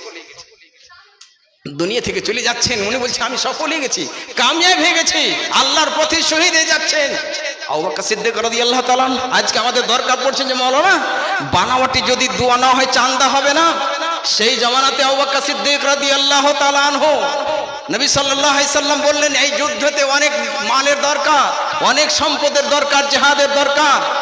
যেমন নবী সাল্লাল্লাহু আলাইহি সাল্লাম বললেন, ওমর বিন খাত্তাব রাদিয়াল্লাহু তাআলা আনহু ভাবলেন যে আজকে আমি অর্ধেক মান নিয়ে চলে আসবো, আর আজকে আমি আবু বকর সিদ্দিক থেকে আগে বেড়ে যাব, আজকে আমি জিতে যাব। আজকে আবু বকর সিদ্দিক রাদিয়াল্লাহু তাআলা আনহু ফেল হয়ে যাবেন। অর্ধেক মাল আল্লাহর কাছে, আল্লাহর নবী মুহাম্মদ সাল্লাল্লাহু আলাইহি সাল্লামের কাছে উপস্থিত করে দিলেন, দরবারে রেখে দিলেন। এদিকে আবু বকর সিদ্দিক রাদিয়াল্লাহু তাআলা কি করেছেন, সমস্ত মাল নবী সাল্লাল্লাহু আতা বিকুল্লি মা ইনদা, যা কিছু ছিল ওনার বাড়িতে সবকিছু নবী সাল্লাল্লাহু আলাইহি সাল্লামের দরবারে হাজির করে দিলেন। নবী সাল্লাল্লাহু আলাইহি সাল্লাম আবেগকে অনেক বেশি বুঝছেন। আমরা কি সাধারণ মানুষের আনুগত্য করনেওয়ালা? নবী সাল্লাল্লাহু আলাইহি সাল্লাম, আজকে আমরা এমন হয়ে গেছি, গাফিল হয়ে গেছি, নবী সাল্লাল্লাহু আলাইহি সাল্লামের কথাগুলোকে আমরা ভালোভাবে বুঝতে চাই না। ওয়াজালের মাতলা হয়ে গেছে, শিরক ভরা আছে, বিদআত ভরা আছে, বানোয়াটি জিনিস আছে, দরকার নাই। আপন আমরা মাদ্রাসা তৈরি করব। এই যে আপনারা সুন্নতে হাসানা জারি করেছেন, ইনশাআল্লাহ হবে, আমার পূর্ণ বিশ্বাস আছে। এবং এই তাহারিক আন্দোলন নিয়ে আমি উঠেছি, আমি নিজের ছাত্রদেরকে নিয়ে, আপনাদেরকে নিয়ে, যুবকের আগে জেগেছি। আজকে তো আমাকে এত আনন্দ লেগেছে যে যুবকদেরকে চেহারা দেখে মনে হচ্ছে নূর টপকেছে, নূর, তৌহিদে নূর আছে, ইসলাম আছে। তারা চাইছে সঠিক দিন জানতে, সঠিক পদ্ধতিতে আমরা চাই। মাদ্রাসা চলবে না, আল্লাহর পক্ষ থেকে বরকত আসে, এটা কথা মনে রাখেন। আল্লাহর পক্ষ থেকে বরকত নেমে আসে। যদি আপনি যতই টাকা দেন, যতই টাকা হোক না কেন, যদি আল্লাহর পক্ষ থেকে বরকত না আসে, হবে না, কখনো হবে না। এরকম হতে পারে সাময়িক আপনি ব্যথা পাবেন, যেগুলো না করার কারণে অল্প হলো, ঠিক আছে রাজি হয়ে যান, কিন্তু আনন্দ প্রকাশ করেন যে আজকে আমরা সুন্নতি পদ্ধতিতে সাহাবায়ে কেরামের পথে, এবং নবী সাল্লাল্লাহু আলাইহি সাল্লাম যেখান থেকে বাধা দিয়েছেন, নিষেধ করেছেন, ওখান থেকে আমরা বেঁচে চলেছি। ইনশাআল্লাহ বরকত হবে, ইনশাআল্লাহ বরকত হবে। একটা যদি ছাত্র তৈরি হয়ে যায় এখান থেকে তাওহীদের গতি নিয়ে, তাওহীদের নূর নিয়ে, রোশনি নিয়ে, আপনারা সফল হয়ে যাবেন, কামিয়াব হয়ে যাবেন। আবু বকর সিদ্দিক রাদিয়াল্লাহু তাআলা সম্পূর্ণ মাল সম্পদ নিয়ে রেখে দিলেন। নবী সাল্লাল্লাহু আলাইহি ওয়াসাল্লাম বলছেন, আবু বকর তোমার বাড়িতে কিছু রেখে এসেছো? আল্লাহ, কিছু রেখে এসেছো? আবু বকর সিদ্দিক রাদিয়াল্লাহু তাআলা আল্লাহর এত ভরসা, এত ইতিমাদ, এত বিশ্বাস আল্লাহর উপরে, বলছেন যে আল্লাহ আর নবী সাল্লাল্লাহু আলাইহি ওয়াসাল্লাম, আমি আমার ঘরে আল্লাহ এবং তার রাসূল সাল্লাল্লাহু আলাইহি ওয়াসাল্লামকে রেখে এসেছি। আল্লাহ আল্লাহু আকবার। ঈমান, তাওয়াক্কুল, ভরসা আল্লাহর এত বেশি। চান্দা হয়েছিল, আদায় সেই জায়গাতে হয়েছিল, তাহলে আজকে কেন আমরা জিহাদ করতে পারবো না? কেন আমরা পরিশ্রম করতে পারবো না? তাহলে দেখা গেল এই কয়েকটা জিনিস আমরা দেখতে পেলাম, যে তিনটা জিনিস এখন আমরা দেখলাম যে সাহাবায়ে কেরাম নিজের জীবনে বাস্তবায়ন করেছিলেন। নাম্বার 4 আমরা দেখেছি আয়াতের মাঝে, যে কোনো নিন্দুকের নিন্দার পরোয়া করে না, কোনো নিন্দুকের নিন্দার পরোয়া করে না। যদি একটা উদাহরণ আমরা দেখতে যাই, অনেক উদাহরণ আছে সাহাবায়ে কেরামের জীবনেতে। মুসআব বিন উমাইর রাদিয়াল্লাহু তাআলা যুবক, তরুণ যুবক যখন ইসলাম গ্রহণ করছেন, এই ঈমানের নূর, তাওহীদের নূর যখন ওনার অন্তরে জেগে যাচ্ছে, সেই সময় মক্কা নগরের যুবকেরা, মক্কা নগরের মানুষেরা বলছে, মুসআব তুমি ইসলাম গ্রহণ করছো, তোমার ওই দশা হবে যে বেলালের দশা, যে বেলাল রাদিয়াল্লাহু তাআলা আনহুকে যেভাবে কষ্ট দেওয়া হচ্ছে, তোমাকে ওইভাবে কষ্ট দেওয়া হবে। ছেড়ে দাও ওই পথকে, ছেড়ে দাও ওই রাস্তাকে। উনি পরোয়া করেননি, না আমি ঈমান পেয়েছি, সবচেয়ে বড় সম্পদ ইসলাম পেয়েছি, ইসলামকে ত্যাগ করা যাবে না। আমি ফাটা পুরানা কাপড় পরতে পারি, এখন মা থেকে বিদায় হয়ে যেতে পারি, কিন্তু বড় সম্পদ আমি ইসলাম পেয়েছি, নবী সাল্লাল্লাহু আলাইহি সাল্লামের ভালোবাসা পেয়েছি। যেই যুবক প্রত্যেক দিন নতুন লিবাস পরিধান করতেন, যখন মক্কা থেকে মদিনা হিজরত করলেন, নবী সাল্লাল্লাহু আলাইহি সাল্লামের মজলিসে নবী সাল্লাল্লাহু আলাইহি সাল্লামের সাথে বসলেন, তো জামাটা ফুটা পুরানা কাপড় ছিল, ফাটা ছিল। নবী সাল্লাল্লাহু আলাইহি সাল্লাম দেখে ক্রন্দন করতে লেগে কাঁদতে শুরু করেছেন। এই মুসআব বিন উমাইর রাদিয়াল্লাহু তাআলা আনহু যখন উহুদের যুদ্ধে লড়তে গেলেন, ঝান্ডা ওনার হাতে ছিল, দুশমনের পক্ষ থেকে এক হাত, যখন তাদের পক্ষ থেকে যখন তলোয়ার এলো, আর কি ছিল, হাত, এক হাত কেটে গেল, দ্বিতীয় হাতে উত্তোলন করলেন সেই ঝান্ডাকে, দ্বিতীয় হাতও কেটে যায়, তারপর দু হাতের সাহারা নিয়ে ধরলেন। সেই মুসআব বিন উমাইর রাদিয়াল্লাহু তাআলা আনহু আল্লাহর পথে জিহাদ করেছিলেন। আজকে আমরা যেগুলা কুপ্রথা, আমাদের ইসলামের বিরোধী যে কাজগুলো হচ্ছে, এতটাকে করতে পারবো না, সবাই মিলে একটু জাগবো না? আমাদেরকে জাগতে হবে, হ্যাঁ, হিকমতের সাথে, ফিতনা যেন তৈরি না হয়, কৌশলের সাথে, বুদ্ধির সাথে, হিকমতের সাথে আমরা চাই ওই পথ। चलो वहीं से जहां से वो चले थे, वो जन्नत का पथ है, वो जन्नत का रास्ता है, वही रास्ता দিয়ে আমরা যাব, ওই রাস্তাতেই পথ আছে, ওই রাস্তাতে। মুসআব বিন উমাইর রাদিয়াল্লাহু তাআলা আনহু যখন শহীদ হয়ে গেলেন, পূর্ণ কাফনও পাননি, পূর্ণ কাফন জুটেনি, কাফনটা ছোট হয়ে গেল। যখন মাথা ঢাকা যাচ্ছে, পা উদাম হয়ে যাচ্ছে, পায়ের দিক ঢাকা যাচ্ছে, পা মাথা ঢাকে উদাম হয়ে যাচ্ছে, নবী সাল্লাল্লাহু আলাইহি ওয়াসাল্লাম বললেন মাথাটাকে ঢেকে দাও, পায়ের দিকে ইজখির নামে, ইজখির একটা ঘাস ছিল, ওই ঘাস দিয়ে ঢেকে দাও। মুসআব বিন উমাইর জান্নাতি সাহাবী। 4টা গুণ আমরা এক আয়াতে পেয়েছি, আরেক জায়গাতে গুণ আল্লাহ তাআলা কয়েক জায়গাতে বর্ণনা করেছেন।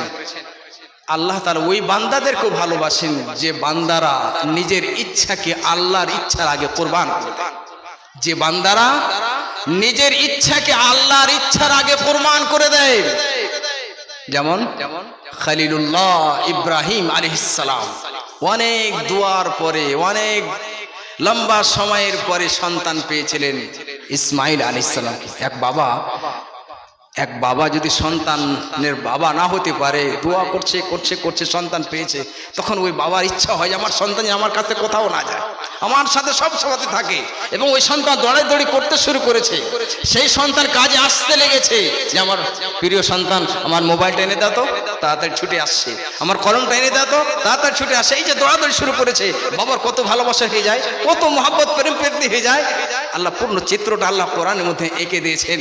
এবং ইব্রাহিম আলাইহিস সালামের নাম নিয়ে আমরা কোরবানি করি প্রত্যেক বছর, কিন্তু এই চিত্রটা আমরা দেখতে পাইনি। ফালাম্মা বালাগা মাআহু সা'য়া ক্বালা ইয়া বুনাইয়া ইন্নী আরা আন্নী আযবাহুকা ফানদুর ক্বালা ইয়া বুনাইয়া ফালাম্মা বালাগা মাআহু সা'য়া ক্বালা ইয়া বুনাইয়া إني أرى أني أذبحك فانظر ماذا ترى قال يا أبت افعل ما تؤمر ستجدني إن شاء الله من الصابرين। ইব্রাহিম আলাইহিস সালামকে আল্লাহ স্বপ্নে দেখাচ্ছেন যে তোমার সন্তানকে আমার পথে কোরবান করে দাও, কোরবান করে দে সন্তানকে। অনেক দোয়া পড়ার পরে সন্তান পেলাম, সন্তান দৌড়াদৌড়ি করতে শুরু করেছে। আল্লাহ বলছে তোমার সন্তানকে আমার পথে কোরবান করে দাও।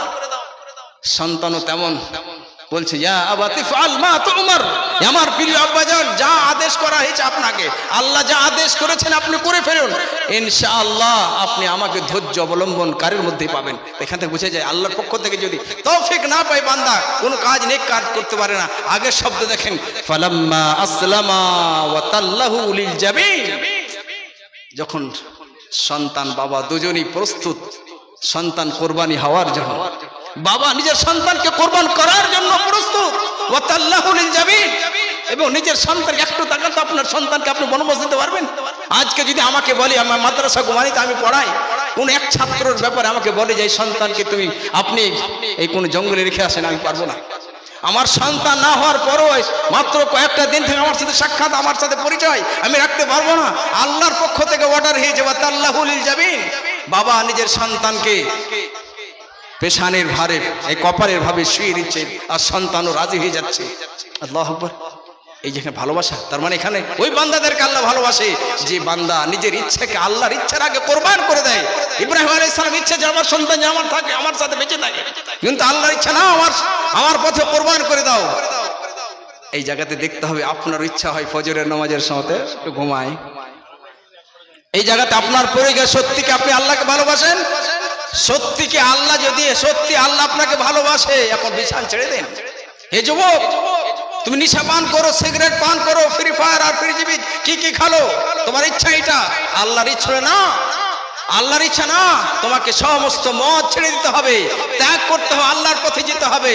যখনই বান্দা ত্যাগ করবে এটা লক্ষণ আলামত নিশানি যে সেই বান্দা আল্লাহকে ভালোবাসে এবং আল্লাহ তাকে ভালোবাসে। এবং আরেকটা লক্ষণ হচ্ছে, এখানে শেষ করি আমি, যাদেরকে আল্লাহ ভালোবাসে এবং যারা আল্লাহকে ভালোবাসে তারা নবী সাল্লাল্লাহু আলাইহি সাল্লামের সুন্নতের আনুগত্য, নবী সাল্লাল্লাহু আলাইহি সাল্লামের সুন্নতের আনুগত্য করবে। কিছু লোক বলে যে আল্লাহ তাআলা আমাকে অনেক দিয়েছে, আল্লাহ অনেক রাজি আছে, এত টাকা পয়সা বিল্ডিং এত হয়েছে, কিন্তু লোকটা নামাজ পড়ে না, তবে এটা পরীক্ষা আল্লাহর পক্ষ থেকে, এটা সাজা। এই ধম সভ্যতার জন্য সাপ হয়ে দাঁড়াবে কিয়ামতের দিন, সহিহ বুখারীর হাদিস, সাপ হয়ে দাঁড়াবে, বিষাক্ত সাপ, আর বলবে আনা মাল কারা কানজুক, আমি তোমার মাল, আমার তোমার গচ্ছিত মাল, যে মালগুলো তুমি রেখেছিলে মাদ্রাসাতে দাওনি, মাদ্রাসাতে দাওনি, লকডাউনে ওলামায়ে কেরামদেরকে দাওনি, খেতে পাচ্ছিল না তারা, মাল দংশন করবে, কামড়াবে তাকে, আর বলবে আমি তোমার মাল, আমি তোমার মাল। যদি সত্যি আল্লাহকে সে ভালোবাসে এবং আল্লাহ তাকে ভালোবাসে, তার লক্ষণ হচ্ছে যে নবী সাল্লাল্লাহু আলাইহি সাল্লামের আনুগত্য করবে, নবী সাল্লাল্লাহু আলাইহি সাল্লামের সুন্নাত অনুযায়ী জীবন যাপন করবে, নামাজ কায়েম করবে, মা বাবার সেবা করবে, এতিম দুঃখীদের লক্ষ্য রাখবে। এই করে অনেক জিনিস আছে। আরেকটা লক্ষণ হচ্ছে যাদেরকে আল্লাহ ভালোবাসেন তাদের অন্তরে তাওহীদের ভালোবাসা থাকে, তাওহীদের ভালোবাসা যাদের অন্তরে থাকে তাদেরকে আল্লাহ ভালোবাসে এবং তারাও আল্লাহকে ভালোবাসে। এবং আল্লাহ তাআলা মুহসিনদেরকে, আল্লাহু ইউহিব্বুল মুহসিনিন, যারা ভালো কাজ করে, আল্লাহর সাথে যাদের ভালো ব্যবহার এবং আল্লাহর সৃষ্টির সাথে যাদের ভালো ব্যবহার, আল্লাহ তাদেরকে ভালোবাসেন। এবার আমরা সবাই চিন্তা করি এই ঘটনাগুলোকে নিয়ে, আয়াতগুলোকে নিয়ে, কি আমার মধ্যে কি গুণাবলী আছে, সেবাগুলো আছে?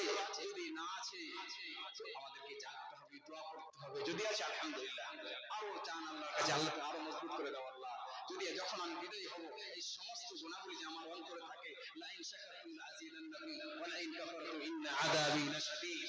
আল্লাহ তুই আমাদের অন্তরে তাওহীদের ভালোবাসা জাগিয়ে দাও, আমাদের ছেলে মেয়েদের অন্তরে কোরআনের ভালোবাসা জাগিয়ে দাও, আমাদের অন্তরে সাহাবায়ে কেরাম রাদিয়াল্লাহু আজমাইন তাদের আজমতের ভালোবাসা জাগিয়ে দাও। আল্লাহ আমরা যখন দুনিয়া থেকে বিদায় হব তখন যেন আমরা কালিমায়ে তাওহীদ লা ইলাহা ইল্লাল্লাহ পড়তে পারি। তোমরা যা যে ব্যক্তি কালিমায়ে তাওহীদ শেষ বাণী হবে ফাদাখালা জান্নাহ, সে জান্নাতে প্রবেশ করবে। আপনি করেন, আমাকে অসুবিধা পড়তে না, পড়তে পারবো তো, একটু সময় লাগবে। মানে আমি সব সময় আরবি পড়াশোনা করি, মালা পড়তে পারি তো সময় লেগে যাবে। শুকরান, জাযাকাল্লাহু খাইর, বারাকাল্লাহু ফিকুম। আসসালামু আলাইকুম ওয়া রাহমাতুল্লাহি ওয়া বারাকাতুহু। আসসালামু আলাইকুম ওয়া রাহমাতুল্লাহ। এতক্ষণ আব্দুল মুঈন মাদানী সাহেবের কাছ থেকে গুরুত্বপূর্ণ আলোচনা শুনলেন। আল্লাহ তাআলা যেন আমরা সে সমস্ত কথাগুলোর প্রতি আমল করতে পারি, আল্লাহ তাআলা আমাদের তৌফিক দান করুন, আমিন। আল্লাহ তাআলা আমাদেরকে দীর্ঘজীবী করুন, বলুন আমিন। এবার আপনাদের সামনে আসবেন ফজিলাতুল শাইখ শামীম আখতার হাক্কানী সাহেব। উনি পশ্চিমবঙ্গ, ঝাড়খণ্ড, বিহার, বাংলাদেশ বিভিন্ন জায়গায় বক্তব্য রাখেন। ওনার বক্তব্য মানুষ গুরুত্ব সহকারে শুনেন। তারপরেই আবাফির আরেকজন বক্তা আছেন। আলহামদুলিল্লাহ, যতজন আমাদের আমন্ত্রিত বক্তা প্রত্যেকে এসে গেছেন। এনার পরে আরেকজন আছেন, আপনাদের মানে কৃতি সন্তান, আপনাদের প্রিয় মানুষ মাওলানা ওসমান গনি সাহেব, উনিও আসবেন। আর পরে তো ধৈর্য ধরে আপনারা শ্রবণ করুন এবং মাদ্রাসাকে আল্লাহ যাকে যতটা দেওয়াবে অবশ্যই দানগুলো লিখাতে থাকুন, যেন কালেকশন করতে গিয়ে সময় নষ্ট না হয়। এই মূল্যবান সময় যেন কাজে লাগানো যায়, তার জন্য আমরা চেষ্টা করছি। তো আমি কয়েকটা দান এসেছে ঘোষণা করে দিচ্ছি, তারপরে পরেই শামীম আখতার হাক্কানী সাহেব